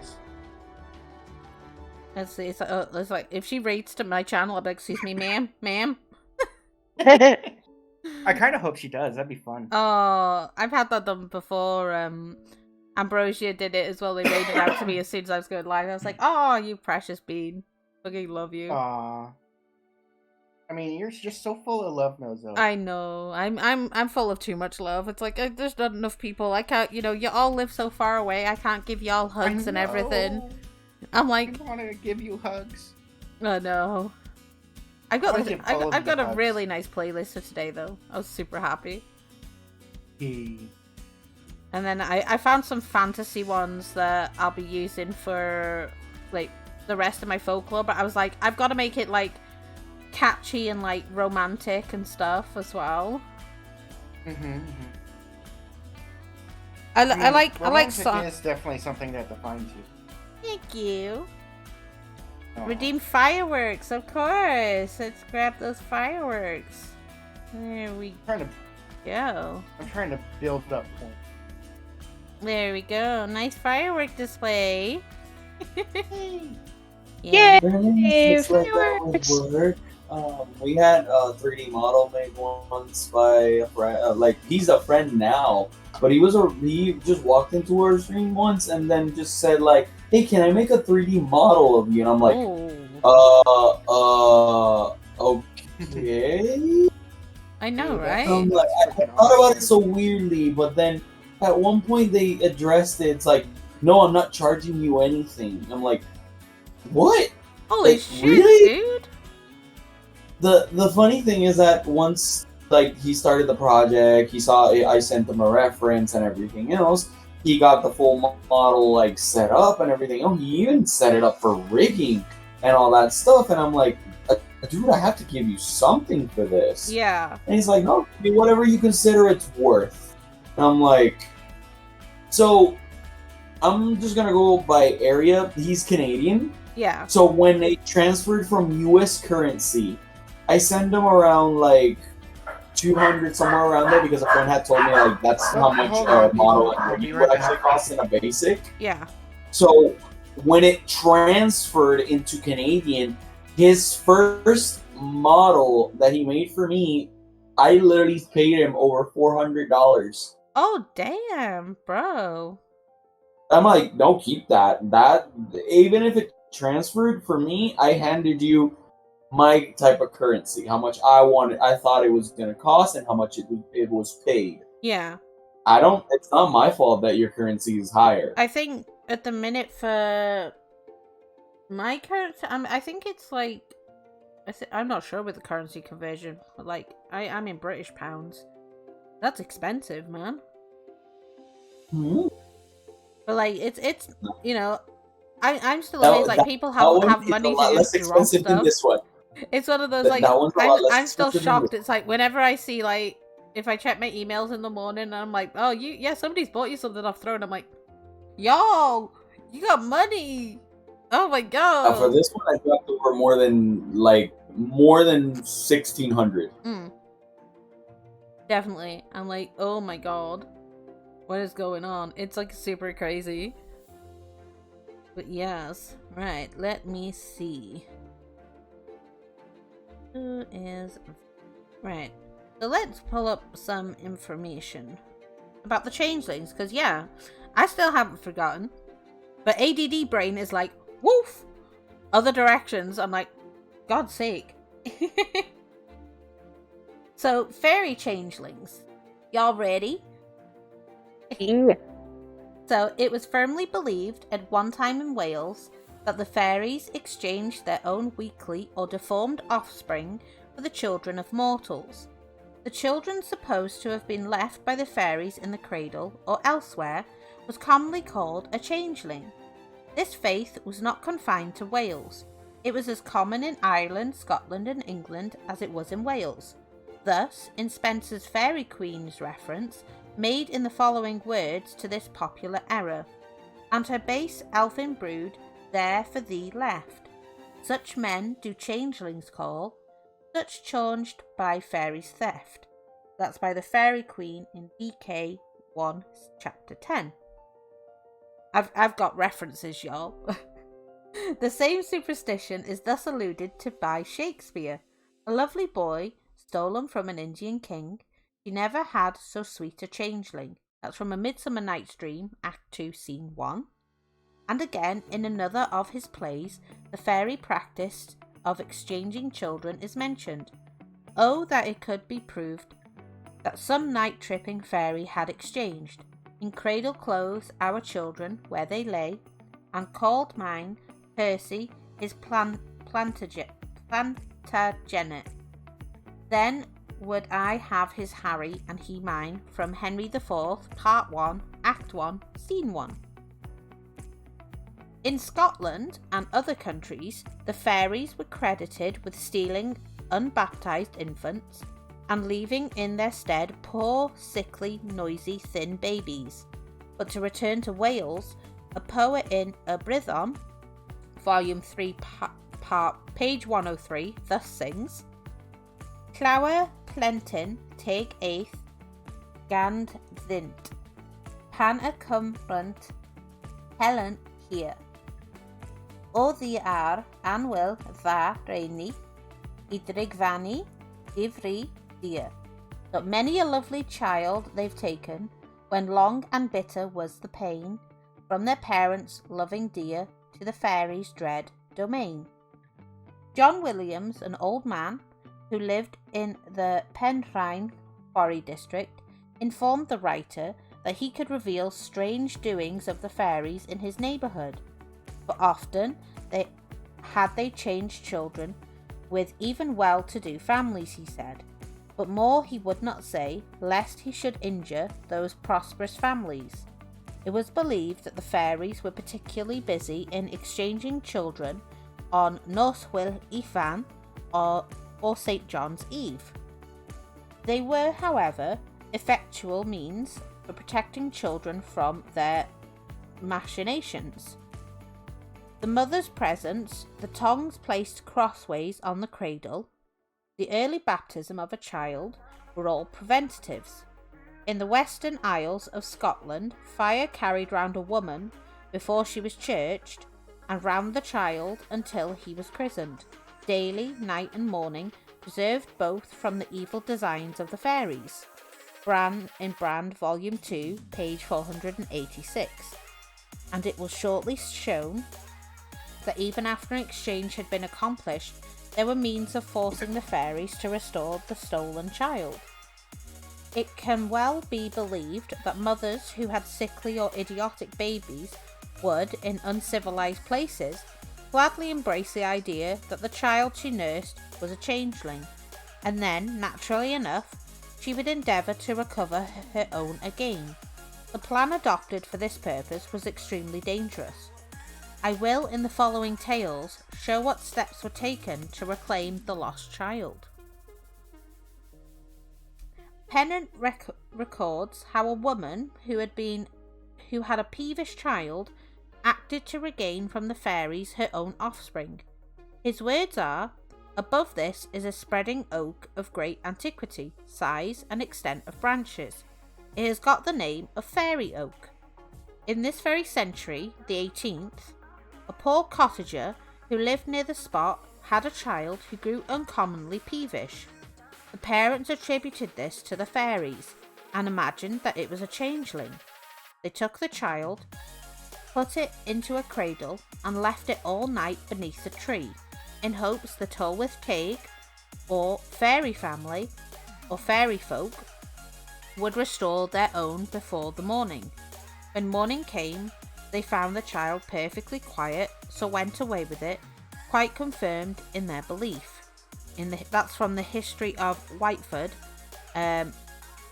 pages 5 and 6. These people, by exposing their infant for a night to the elements, can a risk of losing it altogether, but they acted in agreement with the popular opinion, which was that the fairies had such affection for their own children that they would not allow them to be in any danger of losing their life, and that if the elfin child were thus exposed, the fairies would rescue it and restore the exchanged child to its parents. The following tale exhibits another phase of this belief. This story is to be found in the Cambrian Magazine, Volume 2, pages 86 to 87. Ooh. Just love the old days. I do love the old days. Mm-hmm. So this... Status report, I have pizza. Oh, pizza! Awesome. Oh, now I want pizza. Did that come from Lion? Yeah. Oh, you got pizza! Awesome. Mm-hmm. Well, come here and I will, put some in your mouth. I need food. I've got like a Kit Kat. I got a chocolate bar. That's my snack. Well, no, so you come here and I will definitely help feed you. Yes, I love food. I don't eat, I try to eat at least 3 meals a day. So, because I don't eat a lot, but I at least try to eat like 3 meals a day, especially breakfast now. Like, Lion's like, "Have you had breakfast? It's that time again." And I'm like, "Yeah." I mean, you can come here and sit in my lap and I'll stroke your hair and eat. Yes! I love hair strokes. Hair strokes are my favorite. I love to give and receive. Yes. Yeah, anybody plays with my hair, they're literally gonna make me fall asleep instantly. It depends on how tired I am. Like, for me, like, I have to be, like, super, like, tired, like, on the verge. Like, one of the things I do before bed is I've been watching Nerdy Nummies, so the baking channel on YouTube. Nerdy Nummies. And I'm just like... I love Nerdy Nummies. I love Rosanna Pansino. Like, I love her recipes, and I'm like, Yes. if baking supplies weren't so expensive, I'd be down doing all these. I still need to get my... sister-in-law's fudge recipe, because she made homemade lemon fudge for me one Christmas, and I was like, yes. Ooh. I loved it. That sounds so good. I can offer a full 7-course meal, but distance makes it a bit complicated.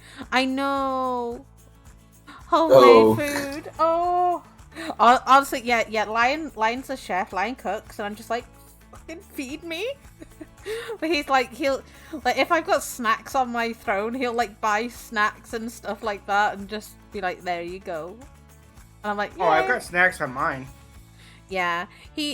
Even when I was going through, like, bad Mother Nature cramps, he bought my hot water bottle off my throne for me. I'm like, oh, I fucking love him. He's amazing.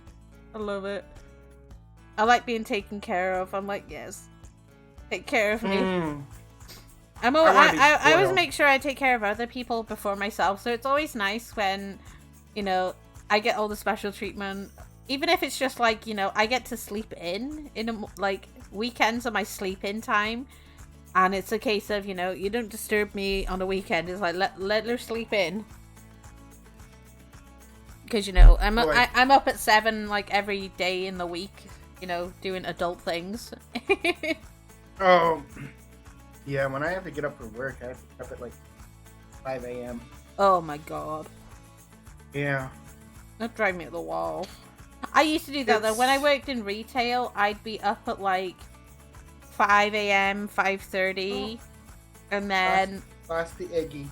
Oh yeah, Eggy has had to go to sleepy sleeps. Yeah. I hope Eggy has sweet dreams. Yes. And a lovely sleep. Let me move Raylene over here. There we go. Are you gonna put me close to you? Yeah, there you go. I'll make sure Hoshi's moved it over there. There we go. The trio of amigos. Oh, you're holding my hand. I'm not gonna object. Yes. Hoshi, hold my hand. Yes. Yes. Hoshi's got her hand on the bottle of champagne. She's like, right this there. Yes. It's like all the drinks, babies. Yes. And then I it's give your fingies a little squish. squish the fingies. I'm envious of people who can cook. I'm just like, like I cannot. I'm a very simple person. It's a case of if I can prepare obviously Sunday dinners and stuff like that. I can cook, but like I'm not very creative. I'm more follow instructions on the packet type of person. Oh yeah, I mean I'm not even allowed to cook. I can make my own like tomato pasta sauce. Like I can make that like when I can be bothered. But for the most part, and for prices, convenience, and time, it's like jar works fine. Yeah. Like, but my other half makes a really nice chicken fried rice, and it's like one of my favorites, like to eat. Like, especially when it's homemade, because it's not covered in grease. And I'm like, yes, please. But I like really hearty meals, like stews and stuff like that, like and soups. My grandmother used to make the most simplest, like meat, potato, and like carrot and veg stew. And I've never been able to replicate it, and I never got the recipe off her before she died, and I was like, God darn it. But like it was a comfort food for me because obviously I have like an eating disorder, shocker. Because fat people can't have eating disorders, that's not binge eating apparently. But I was denied a lot of food like since I was like for a while, and then 18 the doctor's like, yeah, you have an ED. So like having a healthy relationship with food is very odd for me. I'm like a squirrel. I'll like nibble throughout the day of different things. So like anytime doesn't mean you and I are like twins. So it's one of those like if I get food, I'm just like thank you. Yeah. But funny thing, I've been skinny my whole entire life, and in my entire life, I've only I eat 1 to 2 meals, and that's been horrible. I used to be jealous of the people with the high metabolism that could there was a girl in college I'd seen eat. I hated it. They'd eat. I saw this girl eat 2 large Big Mac meals, and she was just she's a dancer as well, and she's like really skinny and flexible, and I'm like, where does the Big Mac? I was like, where does the Big Mac go? Like, where is it? Right? And real. She even said to me though, she goes, she actually wished she could put on a bit of weight because people kept saying she was anorexic, and I was like, oh no, hell no, and. It was one of those, she'd make sure, I at least ate something, because for me, it was a case of, I'd live off, I used to live off energy drinks and stuff, through college and everything, and... Oh, no, That reminds me of me. Yeah, it was a case of, for me, I used to get through college on cigarettes and energy drinks, and that was it. I don't condone it. I don't condone that at all. But, I was so used to, obviously, not eating and maybe eating, a small sandwich at, 10 at night. That, I thought that was, it wasn't exactly normal, but, my grandmother who lived around the corner, she'd at least give me a call and be like, have you had anything? And I'd be like, no, My mom's partner at the time, he was a douche. He would label all the food in the house. Oh, wow. And even stuff I'd bought myself, and my mum would just be like, oh, hello, Ma. Oh, thank you, Sweet Pea, for the raid. How was your stream? Hello. How was your stream, Moth? But yeah, I grew up, like, if it wasn't for my grandma, I wouldn't really eat that much. But, like, even when she'd make a stew in the winter, she'd save me a bowl and be like, come round my house now, and she'd make sure I was fed. But it got to a point where I couldn't finish meals on my plate. Like, I still can't do that today. Like, a normal portion size for, like, an adult is still too much food for me. Yeah. Like, same. on some days, I could only maybe eat a quarter of that meal if, you know... But if, say, like, I'd starved through, like, if I didn't eat breakfast or lunch, I'd probably finish it because, like, I hadn't eaten and I'd feel bad for wasting food. Because, you know, my dad as well was like, you can't leave the table till you'd finished everything on your plate.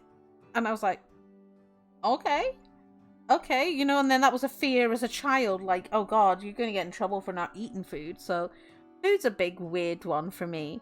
But I'm doing okay. I'm doing better. I'm at least trying to remember to eat breakfast. Like, Lion checks in on my Twitter every morning. Like, about 9 a.m. my time, he's like, it's that time again. Have you had breakfast? And I'm like, I'm about to. I'm going to have breakfast. You know? And I do appreciate it. It's a nice little reminder, because otherwise I'd just go about my day and just live off a cup of tea, to be honest. Yeah, same. Because in my mind as well, I'm already fat. I don't need more food. You know, that's my mindset as well. Like, even though I love my body, I like how I am, there are some days where I'm like, you don't need to eat, you're fine. You know, you've lived, like, plenty of years without doing that. But yes, Moth, tell me about your stream. How'd it go, honey? And welcome, Moth's Raiders. My name's Nozami, your Welsh Pandragon, and we're covering some Welsh folklore and just enjoying some friendly chats and vibes at Vtuber Prom today. We have the lovely Raylene. Hello. And we have Hoshi. Hoshi, you can say hello. Did it not go through? No. I said hello, I'm sorry. Hello! And then you've got the lovely Circus. Hi. I think Shadow is out right now. No, it's just me. This time he left a while ago. Oh, that's okay. I'm still getting used to which altar is switched out, so that's alright. I gotta one day sit with you and just run through you with the color schemes. That way you can get used to them. Like, you're not the first person a friend I have who has DID, but it's just trying to get used to so many altars. One of my old moderators for my Discord has had DID. Well, two of them did, but one of them, like, I was pretty used to most of them, and I always make it a point, like, I made it a point to my server. It's like, whoever is fronting for, you know, my moderator at the time, you show them the exact same respect as you show, you know, Ren, my ex-mod. I said they are there to do their job still. It doesn't matter who is fronting. They are aware of what's expected in that role. And, you know, I remember there was a new person who came in. And obviously with my server, I use the Tupperware bot for people with DID, so they can switch their altars easily. And each one of their altars gets a little bot next to them, so you know it's an altar using the bot. And someone decided to give this person one of the altars, like, just shit for being like, you know, oh my god, it's a bot and stuff, and just being like rude. And I've never been so proud of a community, because this happened. It was like not even 5 minutes after this happened, I came in to try and dissuade the situation. And the entire chat was literally sticking up for them and was like, no, you don't fucking talk to Sam this way. And it's like they made it clear, they're like, you don't speak to Sam that way. They are a person. You know, they're not a bot. They use the bot to communicate, but they are a person. And it's like, we don't welcome this shit behavior in the Hollow. And I politely said, you know, if you don't like the members of my server, leave, or I'll just boot you myself. And they were like, oh, what are you... this was the best bit. They hadn't noticed I was the owner. They were like, oh, what are you going to do about it? You hold no power here. And someone just went, oh, is this person for real? You just... Really? It's like, you just chat shit to the fucking server owner. And they were like, yeah, no way a fucking girl runs this server. Like, they called me a little girl. And I'm like... no. And I'm like, for me, you like... got me on my rolls now. Like, nah. For me, I'm one, you know, in most servers, I'm known as one of the older ones anyway. I'm a mom figure to a lot of people, which I don't mind. And I think at this time, I was about 29, so I hadn't just hit my birthday yet. My 30. I'll shoot somebody's head off if I ever and then I was like, okay, honey, you take your time, sweetie.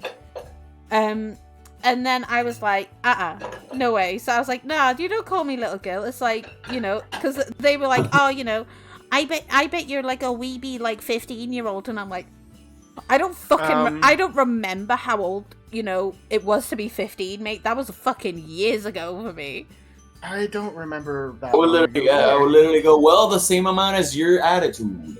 Oh, yeah. Because people that do that are the ones that are being immature. Honestly, that was, if I would have read that, I would have chewed somebody's head off. I don't like when people patronize me, like, for a, you know, whatever my genitalia is, doesn't fucking matter. I'm a person, you know?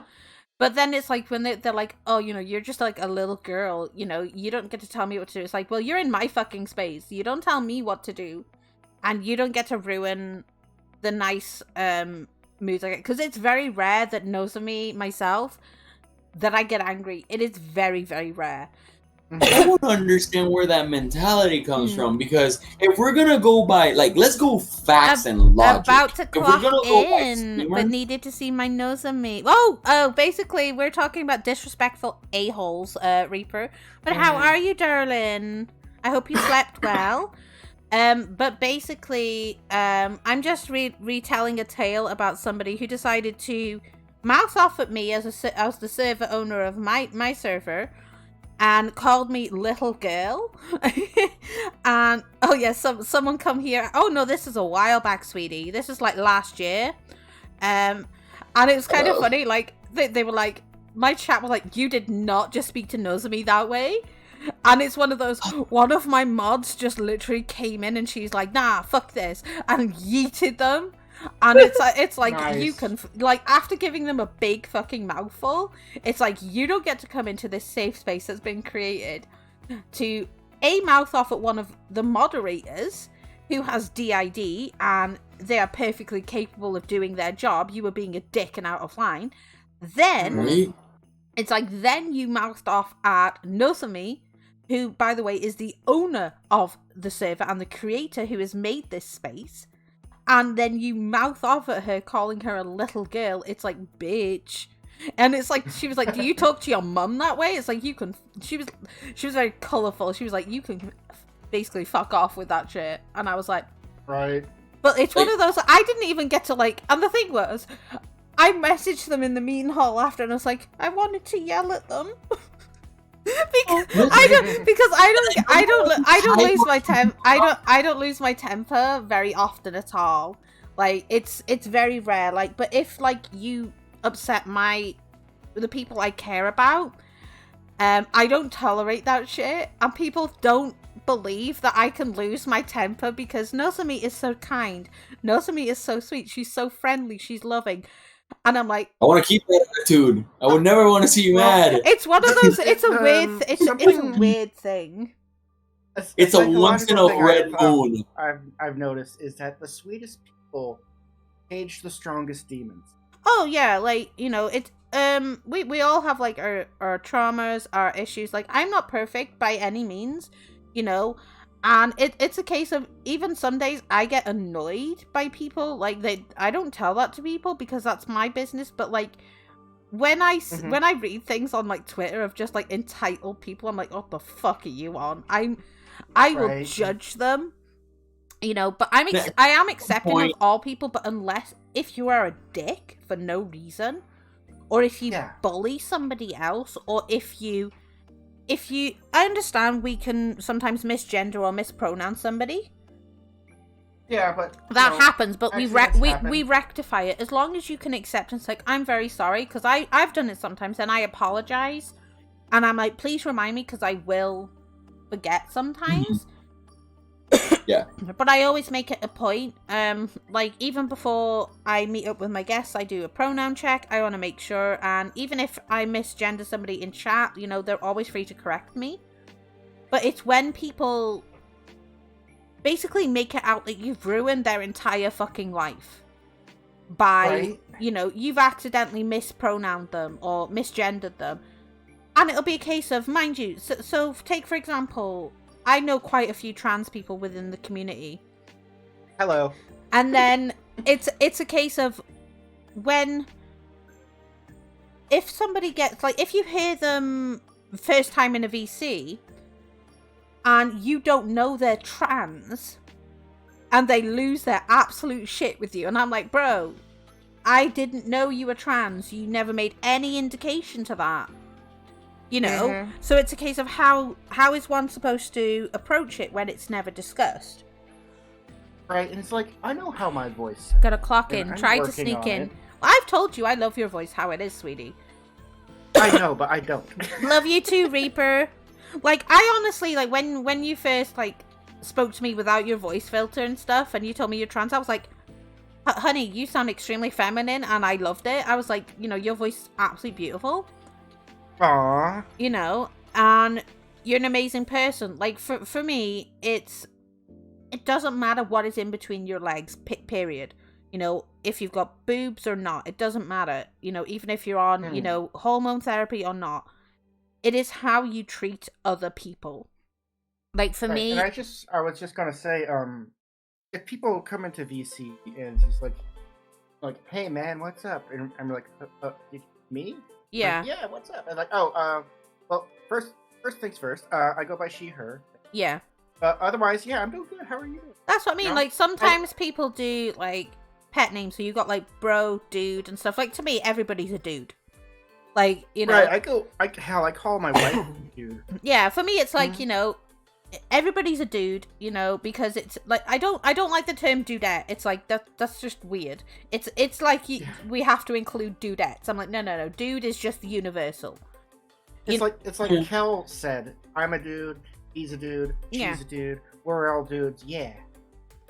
Exactly. It's just like, you know, and for me, most of mine, everybody's sweetie, everybody's darling, like, everybody's a sweetheart. Like, for me, it's, if I don't call people pet names, it's very weird at this point, because it's so ingrained in me. Like, you know, it's in how I speak to people, whether it's texting or whether it's VC or in stream. You know, you all get terms of endearment. How is the lovely, lovable, ultra super adorable, cutest? You know, you're hella cute, adorable, and perfect the way you are. Hello, Joey. Hi, Joey. Joey is How awesome. are you? Cutest, cutie, ultra super cutest, adorable voice, knows of me, and lovely chat. I'm doing good. Is chat doing good? Hope chat's doing good. Did you know you're hella cute, adorable? I know. I've been told many a time, Joey. I'll tell you again, you're hella cute. Raylene, Hoshi, and Circus are joining me today, Joey. Hey, hi. Yes. We're going over some Welsh folklore. Well, that and, like, gossip and just vibing today. And getting distracted in general. It's a party amongst friends, bro. Yeah. You know? Might have just woke up. Damn, Joey. You slept late today. I wish I could have slept that late. I think I slept till 9 this morning, so... Well, I woke up like 30 minutes before my alarm, and I was like, no, I'm gonna go back to sleep. I feel that. Speaker from the void, same. So this one is called the Eggshell Pottage. So in the parish of Treveglwys, near Llandlos, in the county of Montgomery, there is a little shepherd's cot that is commonly called Tŵt y Cwmrys, the place of strife. Hello, Z Gamer94, sweetie. How are you? I see you. On account of the extraordinary strife that has been there, the inhabitants of the cottage were a man and his wife, and they had borne to them twins, whom the woman nursed with great care and tenderness. Some months afterwards, indispensable business called the wife to the house of one of her nearest neighbours. Yet, notwithstanding she had not far to go, she did not like to leave her children by themselves in their cradle, even for a minute. As her house... I'm gonna find my page. As her house was solitary, and there were many tales of goblins, or the Tulworth Teig, the Fair Family, or the fairies, haunting the neighbourhood. However, she went and returned as soon as she could, but on coming back she felt herself not a little terrified on seeing, though it was midday, some of the old elves of the Blue Petticoat, as they were usually called. However, when she got back to her house, she was rejoiced to find everything in the state she had left it. Depression's a bitch, oh honey. I feel that. But after some time had passed by, the good people began to wonder that the twins did not grow at all, but still continued little dwarves. The man would have in that they were not his children.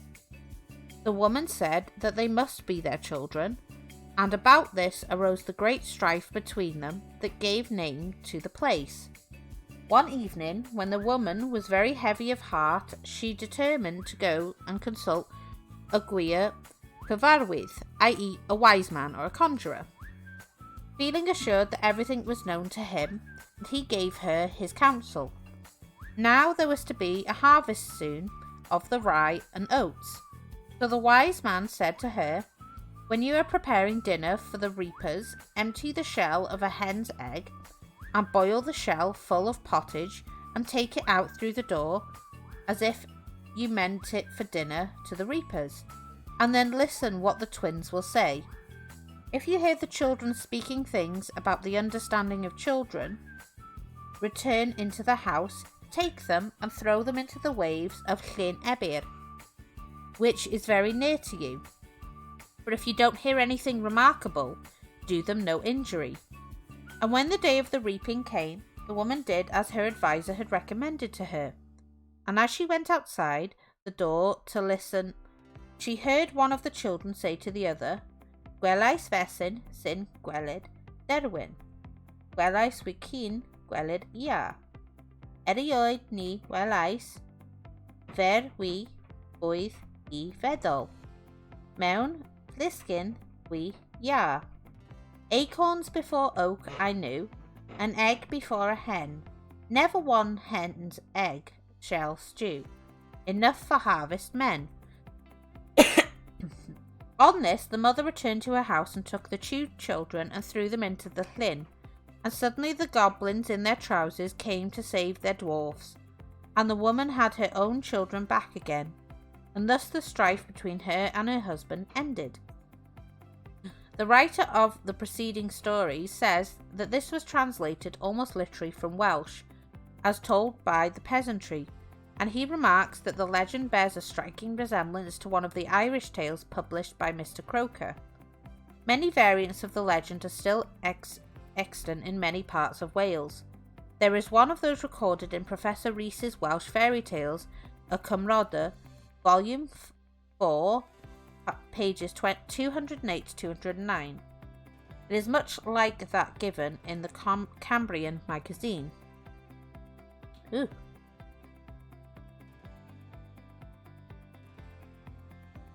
So the Corwian changeling legend. Once on a time, in the 14th century, the wife of a man of Corwian had twins, and she complained one day to the witch who lived close by, at Tydyn y Barcot, that the children were not getting on, but that they were always crying day and night. "Are you sure that they are your children?" asked the witch, adding that it did not seem to her that they were like hers. "I have my doubts also," said the mother. "I wonder if somebody has changed children with you," said the witch. "I do not know," said the mother. "But why do you not seek to know?" asked the other. "But how am I going to go about it?" asked the mother.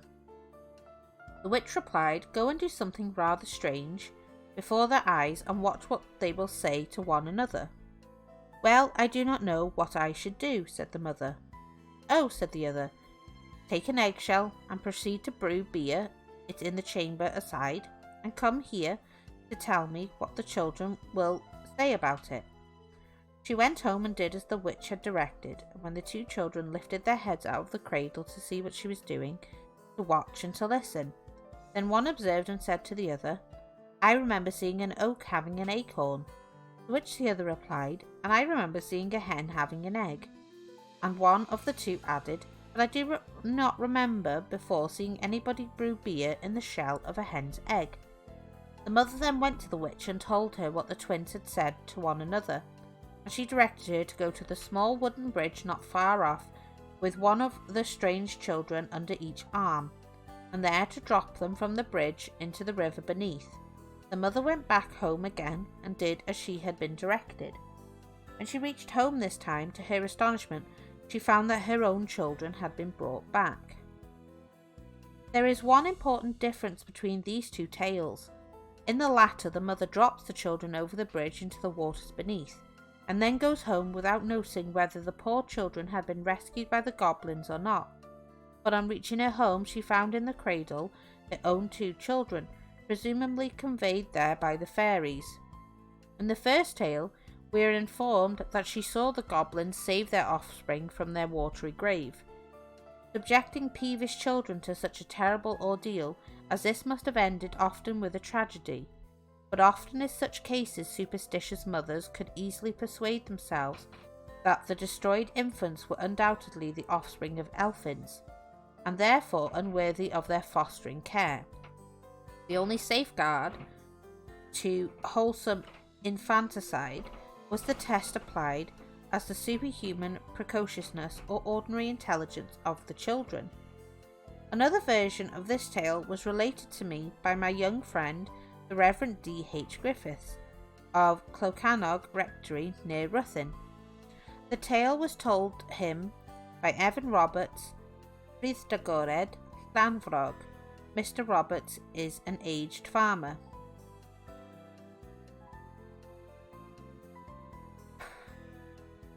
So, Llanfrog Changeling Legend. For 3. A mother took her child to the gleaning field and left it sleeping under the sheaves of wheat while she was busily engaged gleaning. The fairy came to the field and carried off her pretty baby, leaving in its place one of their own infants. At the time, the mother did not notice any difference between her own child and the one that took its place. But after a while she observed with grief that the baby she was nursing did not thrive, nor did it grow, nor would it try to walk. She mentioned these facts to her neighbours, and she was told to do something strange and then listen to its conversation. She took an eggshell and pretended to brew beer in it, and was then surprised to hear the child, who had observed her actions intently, say, "Mi welais fesen gan gweren, mi welais wi gan iar, onni welais I erioed, thar llaw, mewn cibin wi iar. I have seen an oak having an acorn, I have seen a hen having an egg, but I have never saw before brewing in the shell of a hen's egg." This conversation proved the origin of the precocious child who lay in the cradle. The stanza was taken down from Robert's lips, but he could not say what was done to the fairy changeling. In Ireland, a plan for reclaiming the child was carried away by the fairies was to take the fairy's changeling and place it on the top of a dunghill, and then to chant certain invocatory lines, beseeching the fairies to restore the stolen child. There was, it would seem, in Wales, a certain form of incantation resorted to reclaim children from the fairies, which was as follows. The mother who had lost her child was to carry the changeling to the river, but she was to be accompanied by a conjurer who was to take a prominent part in the ceremony. When at the river's brink, the conjurer would cry out, "Crapa I wrac," a grip on the hag, and the mother would respond, "Fi hir gyfraclach," too late, decrepit one. And have uttering those words, she was to throw the child into the stream and to depart, and it was believed that on reaching her home, she would there find her own child safe and sound. I've already alluded to the horrible nature of such a proceeding. I will now relate the tale somewhat resembling those already given, but in the latter case, the supposed changeling became the mainstay of his family. I am indebted for the Gors Goch legend to an essay written by Mr. D. Williams, Llanfairpwll, Merionethshire, which took the prize at the Liverpool Eisteddfod in 1870, and which appears in a publication called Igodo Figian, pages 96 to 97, published by Mr. I. Fawkes in Liverpool.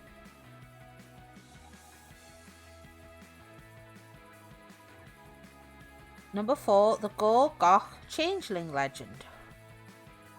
The tale rendered into English is as follows. There was once a happy family living in a place called Gors Goch. One night, as usual, they went to bed, but they could not sleep a single wink because of the noise outside the house. At last the master of the house got up and, trembling, inquired what was there and what was wanted. A clear, sweet voice answered him this: "We want a warm place where we can tidy the children." The door was opened, when there entered a half full the house of the Tylwyth Teg, and they began forthwith washing their children, and when they had finished they commenced singing, and the singing was entrancing. The dancing and the singing were both excellent. On going away they left behind them money, not a little for the use of the house, and afterwards they came pretty often to the house, and received a hearty welcome in consequence of the large presents which they left behind them on the hob. But at last a sad affair took place, which was no less than an exchange of children. The Gors Goch baby was a dumpy child, a sweet, pretty, affectionate little dear, but the child which was left in its stead was a sickly, thin, shapeless, ugly being, which did nothing but cry and eat, and although it ate ravenously, like a mastiff, it did not grow. Alas, the wife of Gors Goch died of a broken heart, and so also did all her children. But the father lived a long life and became a rich man, because his new heir's family brought him abundance of gold and silver. As I have already given more than one variant of the same legend, I will supply another version of the Gors Goch legend, which appears in Cymru V, pages 177 to 178, from the pen of the Reverend Owen Wyn Jones, Glasnice, and which is consequent of the additional facts contained in it may be of some value. I will make use of the Professor Rees's translation, C.E. Cymrodri, Volume 5, pages 79 to 80. I come with facts, bro.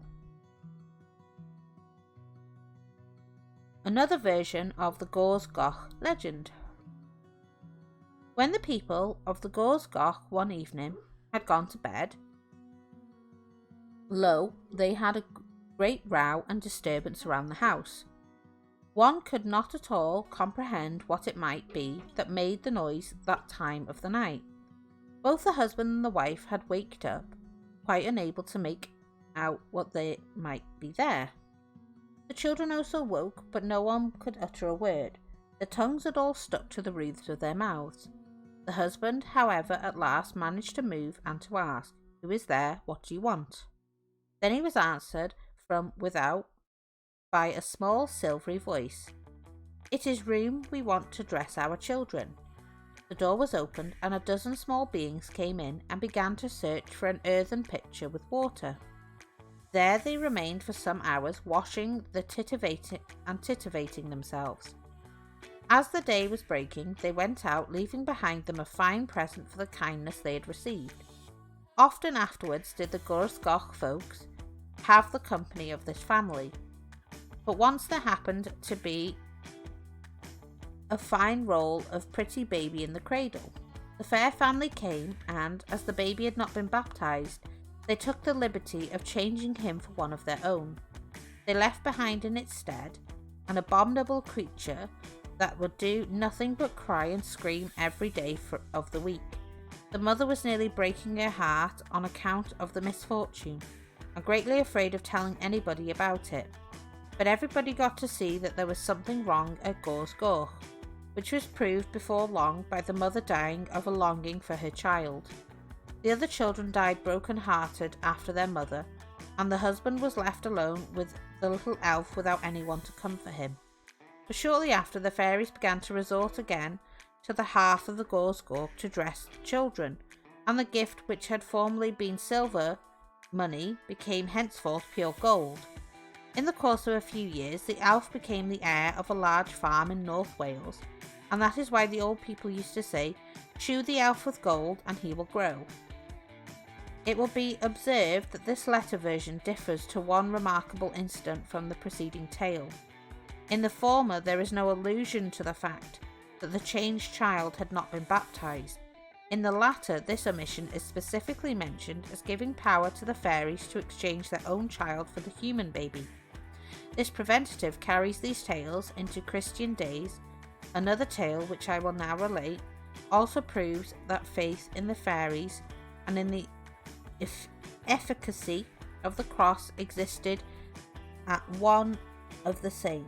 The tale is taken from E. Bordofigion, page 96. I will first give it as it originally appeared, and then I will translate the story. Before I do that, I need to do a care package. So we all need to do a posture check. Okay, let's do that. Stretchies. Stretchies. My back is killing me. And a drink. I think Lion just likes hearing all the noises. I mean, I'm not gonna say I don't enjoy hearing them. But I am going to obviously mute the stream to go on a intermission break because I need the bathroom, y'all. I've been drinking too much tea. That's entirely fair. But I might actually get a snack. Yes, but I will be swapping to the intermission stream so me and my lovely guests can go use the bathroom and get what other thingies we need. So we will be back shortly, guys. So grab yourself some drinks and stuff. But I need you know, so it's gonna take a minute. I know. I'm sorry, darling. But we're gonna hop on to break, so we'll be seeing you guys soon. So take care.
Awesome. Hey, yo. All right. Yeah, that guy. Let's bring ourselves back in. There we go. Hi, guys.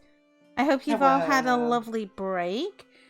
Yeah, Nozomi must remember, like, don't hold it in the bathroom too long. God, make sure I, as much as I love entertaining people, that I can't deal with a fucking kidney infection or bladder infection, bro. Oh God, no. We don't need that. Oh God, no. I'm like, no. If I need the toilet, like, I do this. I get so involved into stuff I like doing that it's like, oh shit, I forgot I have to go to the bathroom. So I was like, oh no, there it is. And I guess the point where you're just like, oh no, I need to go now. And I was like, but I enjoy entertaining. But it's like, bitch, you're gonna have a burst bladder if you don't. I'll be lectures about it later. It's like, for God's sake, look after yourself, Nozomi. Right. Oh, I'm a fucking menace. You're only a menace to yourself. Oh yeah, like, I'll preach good health and mental health, but it's like, do I do this to myself? No. Like, oh yeah, same. I've got to a point though where I'm okay with my own mental health. Like, for me, looking after other people is my form of self-care and therapy. Like, I'm everybody else's, like, form of, like, listening, and I'll support them, and it's a case of, this covers two birds with one stone. Because one of my favourite ways of therapy and to look after myself is to make sure other people are happy and they're looked after, because that brings me joy. If I can make somebody happy or just listen to their problems, I'm like, I've done good. I am a good dragon. Mm-hmm. And it's one of those... Nozomi, are you sure we're not twins? Like, we are not born the same way. We were not born on the same dimension or time zone or something. I don't know. Maybe that is exactly how I cope with all my shit. Like, literally. Mm-hmm. Yeah, it's one of those, like, we could be, there's like about 7 people who are very similar to you in the entire world. I don't fucking know. Yeah, I don't know. It's just I am a twin though. I am a twin though, but not to my sister. I did have a brother, but he died obviously because he got stuck in the fallopian tube and stuff like that. So, that shit happens, but I found that out and I was like, darn it, I wanted a brother. Like, honestly, I think it would have been, I that would have been menacing though. Two Nozomi's twins. Oh God, one of me's enough for people. I mean, I wouldn't mind having 2. I think everybody would like 2 of me, but everyone's just like, we must protect Nozomi. Nozomi's fucking precious, and I'm like, y'all, I swear like a sailor, I'm not exactly, say so. I'm lewd. And they're like, no, Nozomi can't do all stuff like that. It's like, oh, yes, Nozomi has done many things in my life. Nozomi is not pure, And they're like, no, but you're so kind, you're so nice. And it's like, you can't shout at people. You can't do all these things. You're just precious being. I'm like, I'm just nice. I just like to take care of people.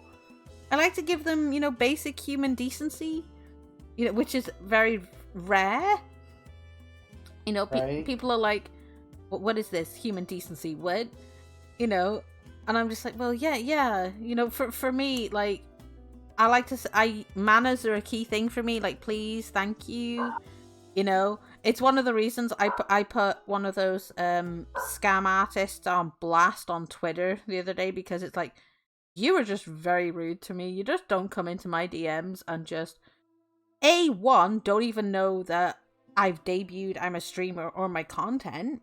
Just try to fucking sell me shit. And I'm like, no. We're not doing this today. No. Mm-hmm. And it's one of those, like, and they push for stuff. It's like, don't be an artist, claim you're an artist, and your entire Twitter doesn't have a single piece of anything you've, air quotations, made.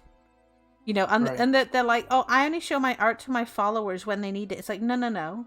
Because I know then you've stolen the work and it's not even yours. It's just ick. Mm-hmm. When people give me ick energy, I'm like, oh, no. And it's a case of, people don't, like, when I get a rare DM and it's somebody who generally wants to get to know me or say they appreciate me, and, they were like, like somebody who they haven't debuted yet, but like they followed me, and I was like, you know what, I'm gonna give you a follow back because you know I like supporting others. And they were like, thank you so much for the follow back. I've not even debuted yet. You know, I want to wait till I get like a proper PC setup. And I'm like, hey, that's totally fine. You know, you know, I appreciate the follow and stuff. And they were just like, that's so kind of you.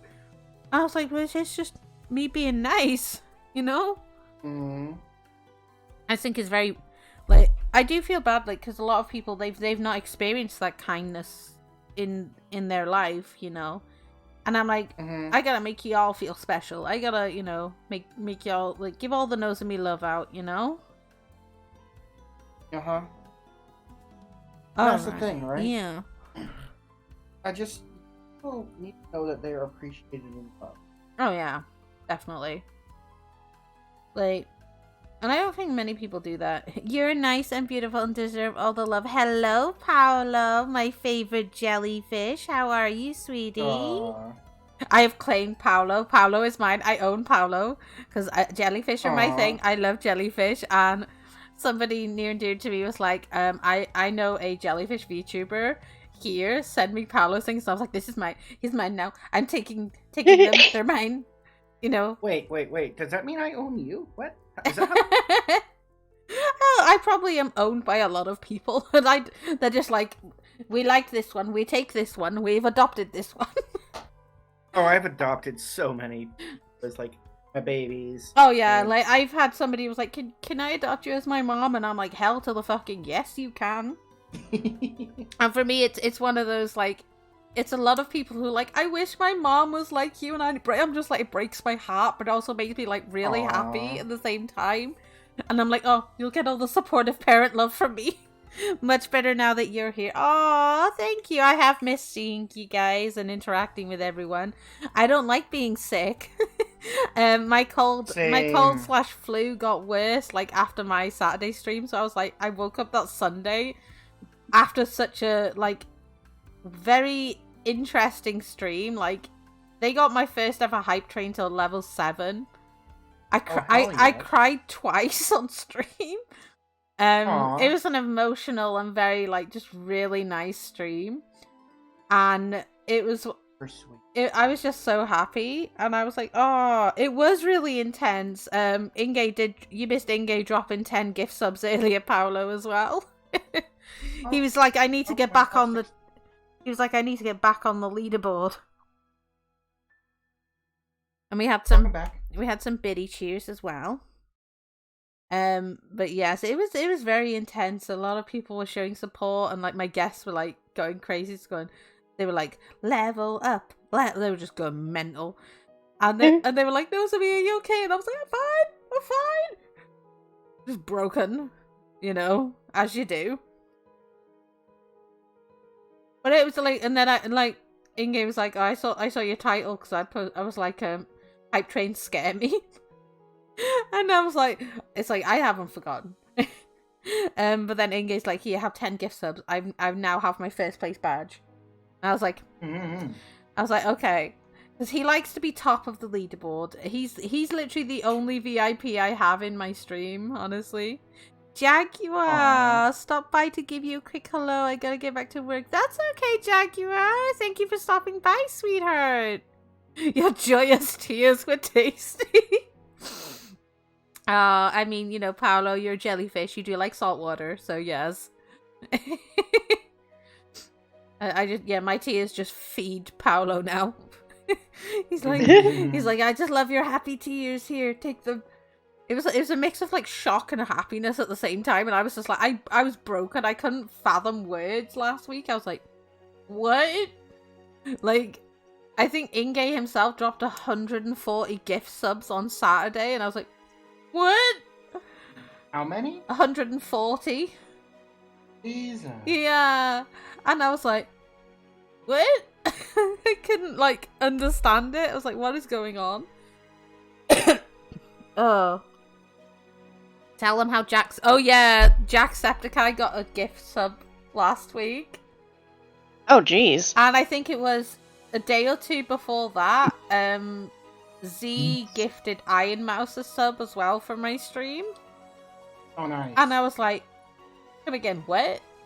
I freaked out when I found out Jacksepticeye got a follow, like a sub, because like he's one of my idols. I'm just like, I love that man. And I was like, no. And then Ruin got one as well, Ruin Inferno. I was like, no, not Sir Ruin. Oh god. I was like, there were so many big people. Found Shy Lily. No, Shy Lily got one too, Paolo? Oh, I didn't know that. Yeah, Nice. I remember. I think it was Sakura the one that mentioned that Shy Lily got one. Oh my god. Oh god. If ever they see me, I feel like I've made it. Few names. Yeah, if the big people come see me one day, I feel I would have made it. Maybe, I don't know. I actually panicked one time whenever Ruin actually came into my stream. Oh he my was just God. like, be a good girl, and he redeemed Hydrate and Stretch, and I was just like, hi. Sir. Yes. It's one of those, like, I don't know how I'd cope if he, like, spoke to me. Like, I have DM'd him about my upcoming VTuber talk show, so that's happening, like, it's going to be up and ready, I think, by January. At this point, we wouldn't be surprised to find... Who is this little one? Gunrun, Twitch Global in here. Gunrun? I don't think I've heard of Gunrun. Oh, that's interesting. But What is Gunrun? Yeah, who is the Gunrun? I must know them. Vshoujo CEO. Does he have a Twitch? Does he if somebody gifts that person a sub to my channel, I might die. That's a CEO of Vshoujo. What? What? Oh my god. He was a streamer. Oh my god. That's awesome. Totally not gonna stalk him later. Right. Just to see what he's about. But apparently he's the CEO now of Vshoujo. What the fuck? Awesome. Honestly, like, I have such, like, respect for people who are able to run a very well-functioned, like, company for VTubers. I think I'd worry, though, like, especially with some companies, they're very strict on the schedules and what you have to stream. And I'd feel like I don't want that taken away from me, because I have to stick to a specific schedule because of my IRL life. You know, and I don't want people to take away my folklore streams. Like, those are my things. I love them. I honestly love doing these, you know? So, before we left off and went for our break, because Nozomi forgot about, you know, human biology, you know? Right. You know, because I'm an airhead. We were on about you're just a squish. I am a squish. I am all the squish. We were on the fairy changelings, about the different tales. So this is the Garth of Llanallwydden. Oh god, the changeling legends. Is it okay if I take a short break on the sketch? By all means, Izzy, you don't ever have to ask me to take breaks. I encourage them. You know, I always made sure when my artist who did my new model as well, she was like, can I finish up tomorrow? I need sleep. And I was like, you fucking go sleep. You take a break. You do whatever you need to do. You don't need to ask my permission to take a break for your work. It's completely fine. It's one of those, like, I always encourage it, even with my guests, if they need to take a step away or whatever, or if they're out of spoons, they can let me know, and I'm like, that's fine. Okay, yes. You take care of yourself, Izzy. You know, I'm very patient. I get excited, but I'm very patient. You know, I'm like a kid at Christmas, but I get, like, super excited when people do stuff for me. I'm like, thank you. That's so sweet. But, like, never put yourself, like, out of your way just for me. I'm not worth that. You know, you're worth so much, Nozo. Yeah, but I'm not worth you, like, losing sleep over, or, you know, forgetting to eat or take care of yourself. I'm not, you know, you don't have to go, I need to get this finished for Nozomi so she can be happy. It's like, I'm more happy that you take your time and you take care of yourself. You know, I'm not worth, like, putting strain on yourself, you know. Tell that to the bedsheet. Tell that to I mean, I would definitely be happy to wear out my bed sheets. Tell that to the bed sheets. Everybody wishing they were my bed sheets now. I mean, not them exactly, but yeah, exactly. Yes, indeed. Oh, but you always know. I've forgotten how much of a mouthful Welsh is as well. Oh God. Wait, should I redeem you saying the long one? If you want to, sweetie, you can. Tempting. I think I'll save longer because that would take nearly all the points. You're like, it's okay. Annie was the same. She's like, I'm saving all of the stuff, and she like sometimes redeems stuff, and I'm like, ma'am, say the long Welsh word from Paolo. Okay, Paolo. So it's Llan fai pwth gwyngodd go gerach ond robo clenta silio go go goch. There you go. Damn. Good lord. That's a city, isn't it? Yeah, it's a town. Yeah, it's a town in Wales. I used to know what that stood for, what that meant. Oh, it's more easier to remember the Welsh version than it is to remember what it translates to in English so much, because like there's so many words for the English translation than what it means in just Welsh. It's just easier for me to say the long Welsh name than to ever remember what it translates to.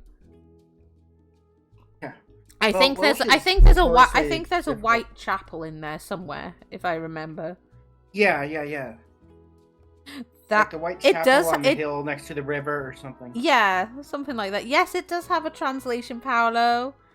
I kind of want to learn the translation now. It's on Google, I think. Yeah, you can Google it pretty easily. It's just it's a mouthful. The Welsh I find is easier than the English. It's like, oh, what does that mean? Oh, you're hell if I remember. But I can remember how to pronounce it in Welsh. This first bit has Welsh, so that's fun. So, oedd Greg Garth Wcaf yn Llanwillyn yn tro wedi myned allan I gwerio gwair ei gadael I y baban yn I cryd, ond fel byr anffawd ni roddodd I fel yn groes ar wyneb I croed ac o ganlyniad fferwydd I baban gan I tylwyll teg, ac erbyn iddi ddyfod i'r tŷ yn oedd yn y cryd, ond rhyw hen gyfrau gwach o blentyn fel pi bwysau wedi I hannar lewygu o esiau bwrdd ond magwydd ef henni. The wife of Garth Wcaf, Llanwillyn, went out one day to make hay and left her baby in the cradle. Unfortunately, she did not place the tongs crossways on the cradle, and consequently the fairies changed her baby, and by the time she came home there was nothing in the cradle but some old decrepit changeling, which looked as if it were half famished, but nevertheless it was nursed. The reason why the fairies exchanged babies with human beings, judging from the stories already given, was their desire to obtain healthy, well-formed children in the place of their own puny, ill-shaped offspring. But this is hardly a satisfactory explanation of such conduct. A mother's love is ever depicted as being so intense that deformity on the part of her child rather increases than diminishes her affection for her unfortunate babe. In Scotland, the difficulty is solved in a different way.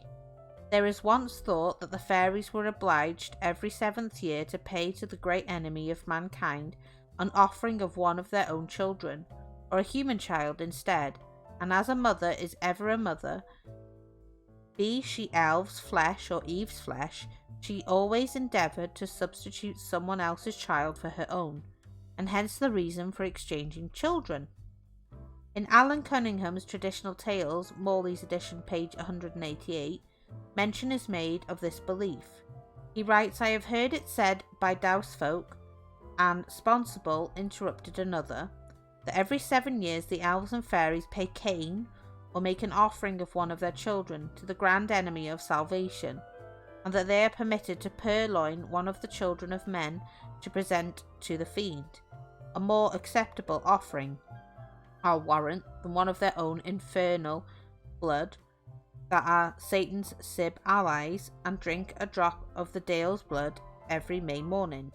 The Reverend Peter Roberts' theory was that the smaller races kidnapped the children of the stronger race, who occupied the country concurrently with themselves, for the purpose of adding to their own strength as people.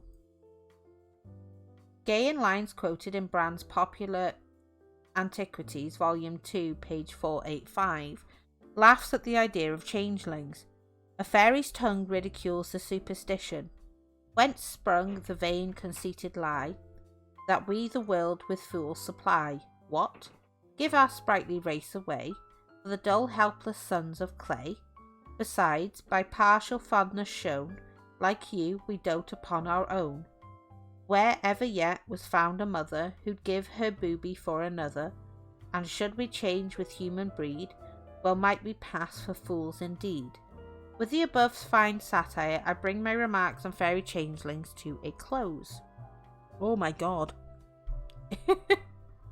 I just want to say real quick, thank you to the ever lovely and ever wonderful Lion for purchasing some Arbar Energy Variety.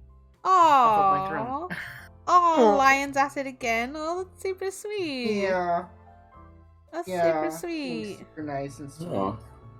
Lion is. Wait, what did I miss? I'm back. In a week. Welcome back. Lion bought something off Raylene's throne. Just super Oh sweet. boy. Yeah. Lion's just sharing too much love. Oh my. Lion Too shares much all love the to give. love. That's the third thing anyone's ever bought for me. Oh, that's super sweet, sweetie. I'm not even gonna comment. Like, I'm not even gonna comment. I hide it way too well.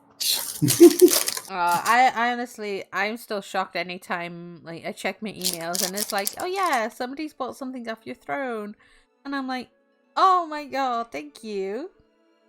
No. Like, it just brings me just a little joy. It's like, oh, people are thinking about me. I think it's really nice. It is the season of giving. It is indeed, Paolo. That's very true. Very true. Christmas is coming soon. Oh, Hanukkah is before that. Hanukkah will be before that. Yes. So I've only had like 2 other people buy me stuff up. Oh. So this is all still like very new when someone actually does. Oh yeah. Like for me, it's major imposter syndrome for me. So like when people like support the channel or buy me something off Throne, I'm like, thank you. I'm waiting for that. I'm just waiting for the actual report going like, no, this is a mistake. It's like, what? Well, I had someone. I've heard so much about that situation. It panics me sometimes. What if somebody if somebody like for me, I do specifically mention in my bios that, you know, gifts and donations are non-refundable because it just ends up with such a whole hassle. And I always tell people, please make sure you know what you know, subscribing to people does cost you actual money. But you know. Yeah, no, but in fairness, like, I also do understand that certain life situations tend to actually, like, smack you in the face. Yeah. And putting one of those, like, in an example to what happened to one of my friends, her son grabbed her phone and bought the max amount of bits. Oh my god. From her phone. Like, those I think are understandable. Like, too. if it's a genuine Problem like is, she didn't even get the money back because even though she tried to talk to Twitch support and all that stuff, they went like, "No, this is final." Yeah, with Twitch, those things are like, you know, you got to be careful. But like, at the same time, I know it's really shitty as well. But like, she needed to watch her phone better. I will say that. You know, I agree. Especially, I agree. Especially, you know, when you are a parent, it's a case of they get in everything, and it's about having the conversation with them at an early age. Like, you know, if you're on specific games or other stuff that has, like, you know, IRL purchases involved, it's a case of we'll know. Like, well, it's like there's so many stories of kids getting a hold of like cards and stuff, buying all kinds. Yeah, it's boxes. It's one of the reasons I keep all my, you know, we keep all our financial stuff just out of the way, and it's drilled in to my little dragon. Hey, no, we don't do, you know, if they want something, you ask for something, and if the answer is no, that is the answer, you know. But like the amount of times like I've heard parents, like the amount of times that reason that their child accidentally ordered this or accidentally did that has been used so many times to creators and small business owners that the fact that they don't issue the refunds anymore, because it's a case of they have been scammed out of like either free services, free products, free time, when really it's a person who doesn't have children or anything like that, and has overused the whole, oh yeah, my kid did this, my kid, you know, accidentally bought this, when in fact, like, they don't have a child, or they've done this to several other creators and people who own businesses, and it's a case of, you know, it's a lot to deal with, you know. So I always at least have my disclaimer that stuff is obviously not really refundable or returnable unless there's a genuine reason that this has happened, and it can be proven, and I'm able to, like, say, issue a refund myself. Like, I could do that, but it's one of those things of if they've left it, say, too late, say if they bought something off Throne for you and it's already then been shipped and stuff and you've received it, and then they go, oh wait, you know, I wasn't meant to do that, you know, what are you meant to do? You know, it's a case of you've, say, already received said package and then they're messaging you about it, and it's one of those, like, well, if you knew you couldn't afford it at the time, you didn't have to purchase that. And I always make sure to tell people, please spend within your means. Never go out of your way. I know you'd like to support your, you know, your favorite streamers, your favorite creators, but never put yourself out of pocket. You know, we would feel bad as creators. I know I would, if somebody, like, spent money on subs and stuff or gifts for me and were putting themselves out of pocket. I'm like, no, your bills, your food, your lifestyle comes first, you know. And it's one of those, I always tell them, spend within your means. Like, when Inge was dropping, like, subs and stuff, I'm like, dude, are you okay? Like, can you afford this? Like, to him, like, he can afford it. Like, I don't question his, you know, his jobs or anything like that. It's one of those, if, you know, like, for my birthday this year, one of my friends basically messaged me, was like, hey, yo, check your PayPal. And I was like, okay, so checked it. They gave me £250 for my birthday and was like, happy birthday. And I messaged them straight away. I went, what the actual fuck? Is this an actual joke or not? I said, that is a lot of money. And I even said, I can send it straight back to you. And they were like, don't you fucking dare. Like, with their job, they live by themselves. They don't spend it much on themselves, just the bare necessities and everything, what they need. And they said, I don't spend much on myself. I have plenty left over and I want to treat my friends. So it's my, you know, and they were like, it's my money, you know, and said, just say thank you and enjoy it. And I was like, well, you know, I appreciate that, really, thank you. But I always double check, especially if you're dropping big figures like that, especially from my lifestyle growing up, you know, like, that's a lot of money. So when people drop obviously big amounts on me, I'm like very shocked, and I'm like, are you sure you can afford that? Because it's ingrained in me. Like, I've grown up in, like, the low class end, you know. Yeah, same. Yeah, same here. Like, my saddest part on her story is, like, he didn't spend a cent. He just grabbed the max amount, did the purchase, and, like, he didn't even spend a single bit. But she couldn't even get that back. And that was, like, my saddest part about this whole situation. But it's like, yeah, when you do that type of stuff, you do have to be aware. Like, you have to make sure you have your expenses in check, make sure you're not in trouble, and always take care of yourselves, guys, because as same as we are here in the screen, like, we care about y'all every single day. Like, I could speak for myself, and I know I may be referencing a lot of y'all's feelings too. Like, every time somebody walks into my chat, I see their names. I remember you. Every time I see you twice, 3, 4, 5 times, I remember you every single time. I love it. I love seeing your name. Even if you don't talk to me, I love seeing you. You walked in for a minute. You checked up on me. Hi, how you doing? Everything else. To me, that is worth more than gold. Like, guys. I make it a point to remember every single person who comes to my chat. Who says, especially if you interact with me, even first time chatters, I'm like, I get so happy to see you guys interacting and coming to say hello. Like, it honestly makes my day. Like, honestly, like, even like, to somebody I've not really engaged with on Twitter, she was doing a, basically a Christmas themed like gift thing for people's thrones, and I was tagged in it to drop my throne, and I was like, oh, okay. And then, she bought some stuff off my throne, and she was like, Merry Christmas, Happy Holidays, and enjoy it. And I was like,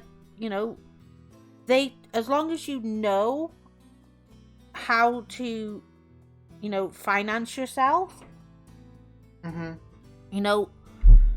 always I might be shocked all the time, but I'm super thankful anytime people, support me, and it goes towards, bettering my streams. Like, all this support for my streams goes towards the PC setup that I'm having next year, which, means a lot, which means I can produce more content for you guys as well. And, I'm doing what I love to do.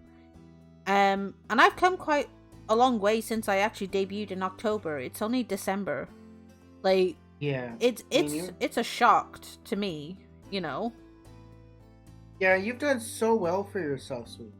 Yeah, and even when I see people like resubscribe for another month or anything, I'm like, oh my god, thank you.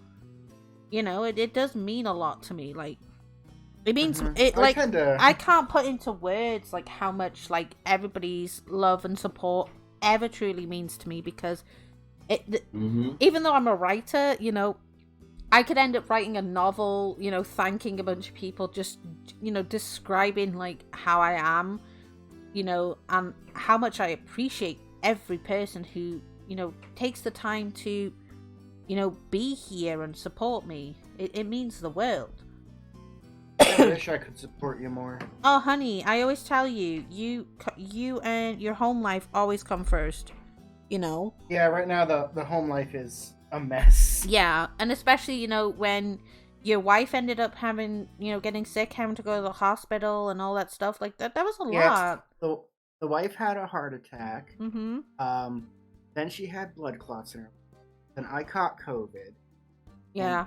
Where I work at is being remodeled, so in the last month I've worked maybe. Yeah. And my bills are piling up. That's what I mean. Like, bills that don't go away, especially with the cost of living crisis. So for me, I do. Like, I wish I could do it too. Yeah, like for me, like I wish I was in Ingate's position to support people and Lion's position, but they've worked hard to get where they are. They're good people, and it's a case of blood, sweat, and sacrifice. Yeah. And I'm very thankful for anyone who supports me in what I do, and because I'm really bad about asking for help even when I need it. Oh, definitely. Same. Yeah. My wife just reminded me too that someone knifed one of the tires on my car too. Yeah, it's one of those things of like, I never know. It's one of those like, I'd always feel so, especially if people do like a donathon or a subathon. For me, it's like, I'd feel really cheeky ever doing one of those. Yeah, like I was hoping to do one before the end of last month. Like, I'd want to do like one of those, but it's a case of, I'd want to do like a donathon to go towards the new like PC rig next year and stuff like that. But it's a case of, well, no, because I feel like that's just cheeky to ask people to do that. Right. It's like, I'm not a charity. Like for me, it's a case of, I'd love to do a charity like stream one day for them. Like I plan to do one of those next year. But it's a case of, I couldn't do one for myself because like it takes a lot of me to just be like, I want to do it, but like I don't want to, be cheeky or rude, because it feels like I'm begging for money, and I don't like that. So like when people like, nah, you get loved on, I'm like, what? That's why like Saturday's stream broke me. Like they got me to a level 7 hype train, and I was like, that is a lot of money. Almost got to the level 8. That was fun. I know, like, I was like... Oh, halfway. They got halfway until the level 8. They did, yeah. And then, once the hype train finished, fucking, like, in-game was like, nah, bitch, have 100 subs. I was like, what? No, yeah, that was right. In-game literally missed it by 2 seconds. Yeah, 2 Oh, seconds. To literally nail it. I think the highest I had a hype train get is... Like, that was my first hype train as well, and I was just like, are you serious right now? Wow. Like, I've learned we don't challenge chat ever, because it's I was like nah, chat's gonna behave today. They're not gonna do anything like that. No, Chat is terrifying. Chat scares me sometimes. And in-game... That's when people post the pictures about your mods, your chat, and everything else just beating the fuck up out of the streamer. I'm like, yup, that is the mood. Yes, it's like, no, get loved on. No. It's true what they said. Love hurts. It does. Love does hurt. Yes. Okay, so I'm going to do one more legend. So this is about the Welsh legends of fairy ladies marrying men. So part 1 is the Pentravelos legend. I am indebted to the Reverend Owen Jones, the vicar of Pentravelos, a mountain parish in West Denbighshire, for the following tale, which was written in Welsh by a native of those parts and appeared in competition for a prize in the folklore of that parish. The son of Hafod Garreg was shepherding his father's flock on the hills, and whilst thus engaged, he, one misty morning, came suddenly upon a lovely girl, seated on the sheltered side of a peat stack. The maiden appeared to be in great distress, and she was crying bitterly. The young man went up to her, and spoke kindly to her, and his attention and sympathy were not without effect on the comely stranger. So beautiful was the young woman, that from expressions of sympathy the smitten youth proceeded to words of love, and his advances were not repelled. But whilst the lovers were holding sweet conversation, there appeared on the scene a venerable and aged man, who, addressing the female as her father, bade her follow him. She immediately obeyed, and both departed, leaving the young man alone. He lingered about the place until the evening, wishing and hoping that she might return. But she came not. Early the next day, he was at the spot where he first felt love was. All day long he loitered about the place, veining hopefully that the beautiful girl would pay another visit to the mountain, but he was doomed to disappointment, and night again drove him homewards. Thus daily went he to the place where he had met his beloved, but she was not there, and lovesick and lonely he returned to Hafod. Such devotion deserved its reward. It would seem that the young lady loved the young man quite as much as he loved her, and in the land of allurement and illusion, near Hud I Lledrith, she planned a visit to the earth and met her lover.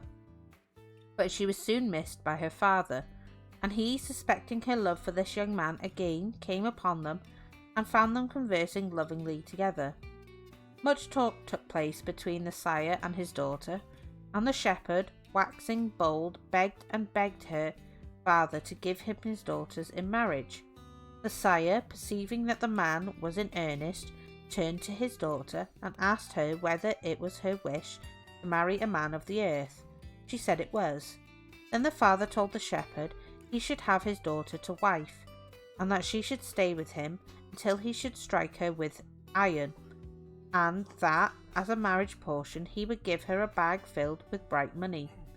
The young couple were duly married, and the promised dowry was received. For many years they lived lovingly and happily together, and children were born up to them. One day, this man and his wife went together to the hill to catch a couple of ponies, to carry them to the festival of the Saint of Capel Garmon. The ponies were very wild and could not be caught.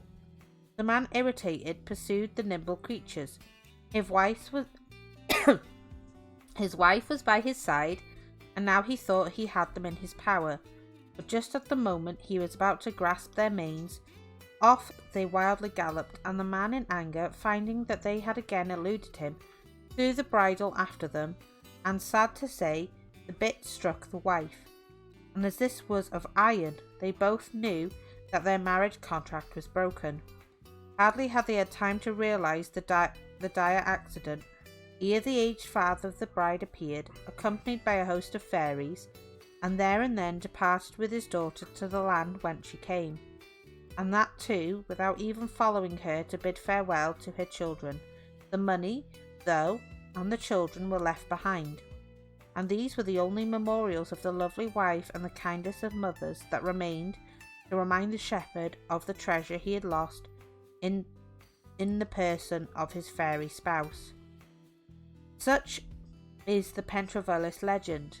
The writer had evidently not seen the version of this story in the Cambro Britain, nor had he read Williams's tale of a like occurrence, recorded in the Observations of the Snowdon Mountains. The account, therefore, is all the more valuable as being an independent production. A fragmentary variant of the preceding legend was given me by Mr. Lloyd, late schoolmaster of the Llanfihangel Glyn Mavir, a native of South Wales, who heard the tale in the parish of Llanfihangel. Although but a fragment, it may not be altogether useless, and I will give it as I received it. I hope you're well, Limp. How have you been, sweetie? Show Roland Hafod of Dre, Pentravolis, when going home from Llanrwst Market, fortunately caught a fairy maid, whom he took home with him. I am been wrapping prezzies. Oh, lots of fun! I hope you got it all sorted. She was a most handsome woman, but rather short and slight in person, so was admired by everybody on account of her great beauty. Sean Rowland fell desperately in love with her, and would have married her, but this she would not allow. He, however, continued pressing her to become his wife, and by she consented to do so, providing he could find out her name. As Sean was against going home from the market about a month later, he heard someone saying, near the place where he had seized the fairy maid, "Where is little Penloy gone? Where is little Penloy gone?" Sean had once thought that someone was searching for the fairy he had captured, and when he reached home he addressed the fairy by the name he had heard, and Penloy consented to become his wife. She, however, expressed displeasure at marrying a dead man, as the fairies call us. She informed her lover that she was not to be touched with iron, or she would disappear at once. John took great care not to touch her with iron. However, one day, when he was on horseback talking to his beloved Penloy, who stood at the horse's head, the horse suddenly threw up its head, and the curb, which was of iron, came in contact with Penloy, who immediately vanished out of sight. The next legend is taken from William's observation on the Snowdon Mountains. His work was published in 1802. He himself was born in Anglesey in 1738 and migrated to Carnarvonshire about the year 1760. It was in this latter county that he became and learned antiquary and a careful recorder of events that came under his notice. His observations throw considerable light upon the life, the customs, and the traditions of the inhabitants of the hill parts and secluded glens of Carnarvonshire. I have thought fit to make these few remarks about the author I quote from, so as to enable the reader to give to him that credence which he is entitled to. Williams entitles the following story a fairy tale, but I will, for the sake of the reference, call it the Ystrad legend. And we will do the Ystrad legend on Tuesday. I'll leave you all on a cliffhanger. Ooh. Yes. I hope that has quenched your interest, at least.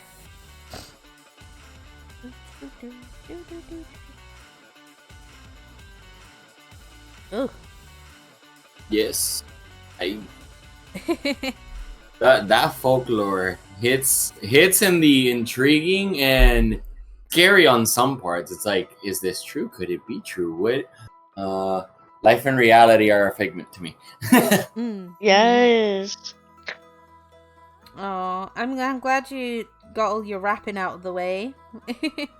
What color dragon am I? I'm a purple dragon. I'm a dark purple dragon.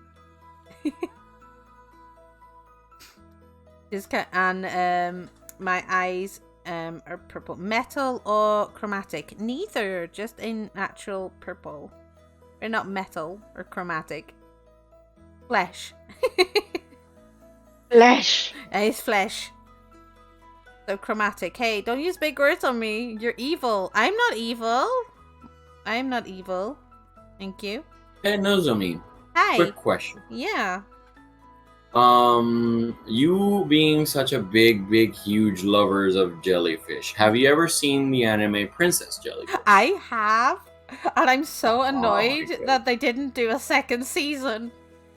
I'm right. Oh my god, they left it in such a beautiful part, but it's like they have to do something with the entire sisterhood. They have to. Yes, like they're so lovely, all of them. It has such a lovely story to it as well. It's also it also addresses cross-dressing and stuff like that as well. And and it's not like he's it's like he's not he's not gay. He just likes dressing in drag because it makes him feel pretty. The true shame of most good anime only once he's oh my god, it's such a lovely I absolutely loved the anime. So Princess Jellyfish, it was such a touching thing because the protagonist was so relatable. She didn't look very dainty. She was, she had glasses. She was pudgy. All the characters did not like something about themselves. They were very misfits. Chromatic dragons. They were all introverts, extreme introverts. Chromatic dragons were a type of dragon distinguished typically by a solid, non-reflective coloring of their scales, hence the name. They were generally evil, greedy, and predatory, and usually worshipped Tiamat, whom they regarded as their queen. Bitch, I am a queen. I don't have a queen. As a dragon, I do love treasure. D&D lore. Ah, yes. Paolo is in D&D. Yeah, both gods of dragons would be Tiamat and Bahamut. And I myself, Tiamat, I find too gruesome and crazy. It's no, I'm a nice I dragon. don't even respect Bahamut. I'm a nice dragon. In dragon form, that's for fighting stuff, So, of course, when I'm in big dragon form, it's best approach with caution. Because usually, if you're in your big dragon form, you don't want to be disturbed. Or you're protecting something or you're fighting. But in my guard mode. In my normal form, it's okay. Well, we call it my magical human form because I can, hide my horns and tail if I so choose. Dragon tease nuts. God's sake, Paolo. But wow. yes, my dragon features, I can actually hide them to blend into society. But that's, part of my lore, which, I'll be dropping before the new year. So that's going to be exciting. Honestly, when I met Nozomi, first thing that dropped into my head is Miss Kobayashi's dragon maid, Kana. Oh no! Kana, just Kana. Yes. It's one beautiful, of the adorable being Kana. do you know that's one of the animes I won't watch because they Why? Because they over sexualize dragons in it. And it was so hyped up by my friends that I lost interest in it. Like it was constantly It's like not even over sexualized. yeah, like after like if you look at Google, they do. Precious. Well, no, but the internet will over sexualize everything. But let's go there. I but... also didn't like the dragon styles to be per se. Like I think I related most to the. I think it was the person with glasses, the one who wasn't a dragon. Miss Kobayashi. Yeah. The thing is that they all kind of just relate with her because she's so kind and like she knows they're dragons, but she doesn't care. Yeah. She doesn't judge them. She doesn't like honestly. I liked Miss Kobayashi just for the factor that it brings a new element to people that even though everything in their life, there's always a nice person that no matter how you look, how you are, or how you act, they will literally treat you like you are part of their lives because they care about you and they actually do want you to always remain there. The only thing I found joy at was this one gif that came about it was the little dragon who like they were flicking snacks and it was just like chomp chomp chomp. Oh yes, how they little Kana. I was like, that is me with snacks. I will happily eat snacks. If you give me snacks, yeah, that's the one I was telling you, Kana. Like I can deal with that, but like a lot of people like made Kana's image into a dark area that should never be crossed because, you know, she's essentially a lolly. She is a child in my eyes. And a lot of people... But still known as the most strongest dragon. Yeah, this is what I mean. But a lot of people ruined that anime for me because I'm like... I can't watch it because a lot of people over fetishize poor Kana to the point where it was just gross, and I was like, yeah, you know, and I do love dragons, but it was a case of that wasn't one I was gonna the portrayal you wanted. You know, it was one of those like that's not a portrayal of a dragon character that I enjoyed or wanted to. I'm like, no, like. Very respectable. You know, honestly, it's a really good. It's a very fair point. Like I completely commend it. Totally, because like some people just like think all that stuff and they don't think about the other stuff apart. Is like, yeah, it's a child, and people over exaggerate it, and then they take it too far. Like just because she's a 1,000-year-old dragon, it's just like no, she's thousands of years old. Yeah, it's like okay, her character may have been 1,000 years old, but how she is drawn and how she is perceived. She literally looks like she looks like a fucking 6-year-old. And it's one of those things of like, even when people go, oh, well, we aged her artwork up. It's like, no, you are still fucking gross. Like, I'd understand if, so MHA, for example, what people do not realize is the entire anime for My Hero Academia is a flashback.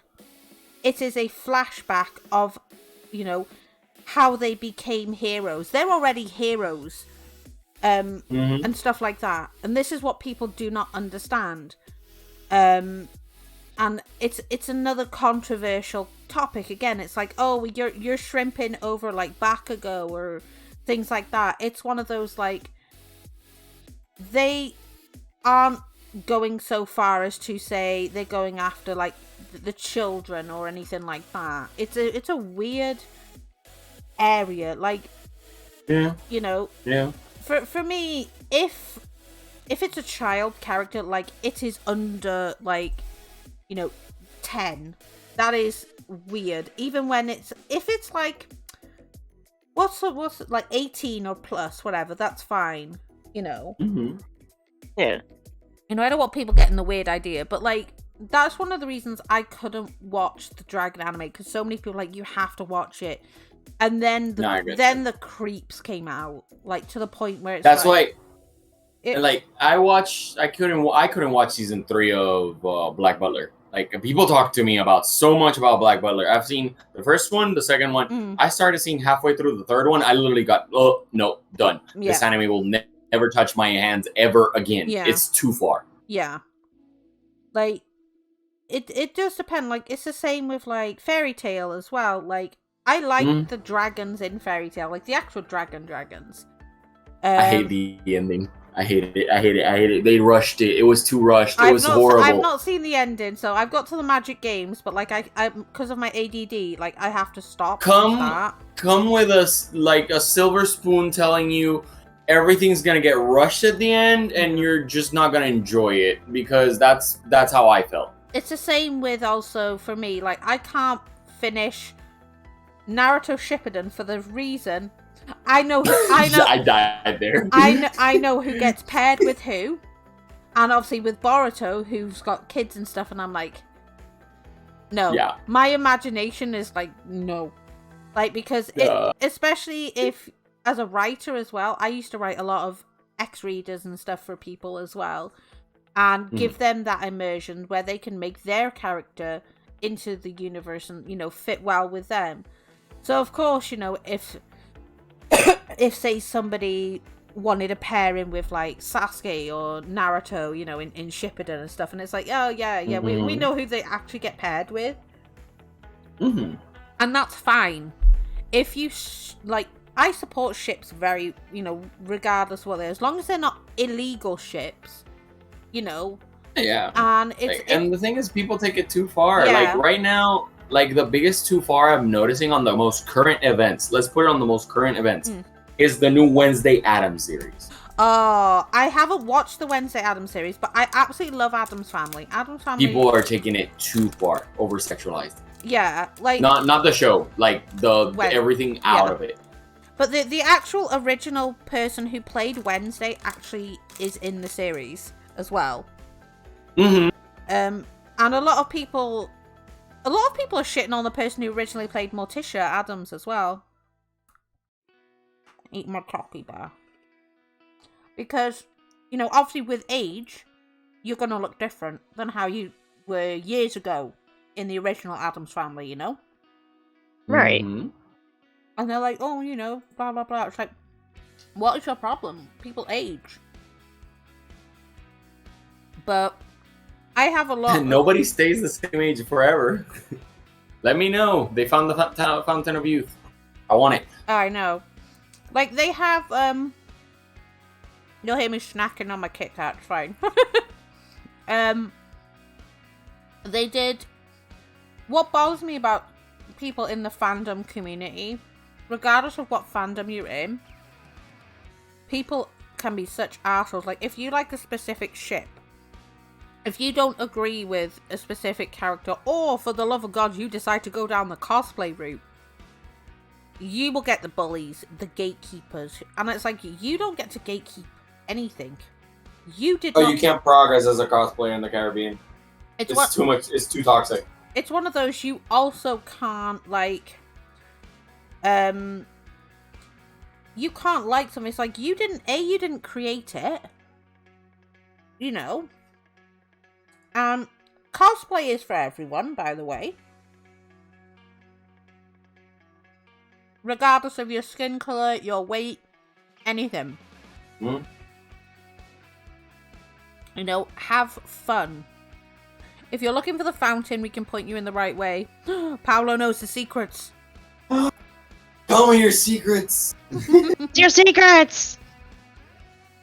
Please do. I mean, apparently I stopped aging at 16, so I guess I don't, because I always get mistaken to be... I think the youngest I've got mistaken for is a middle schooler, so I still go trick-or-treating. Oh my god, yes. I mean...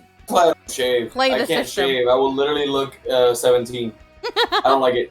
I hate it. It doesn't help that I'm 5'1".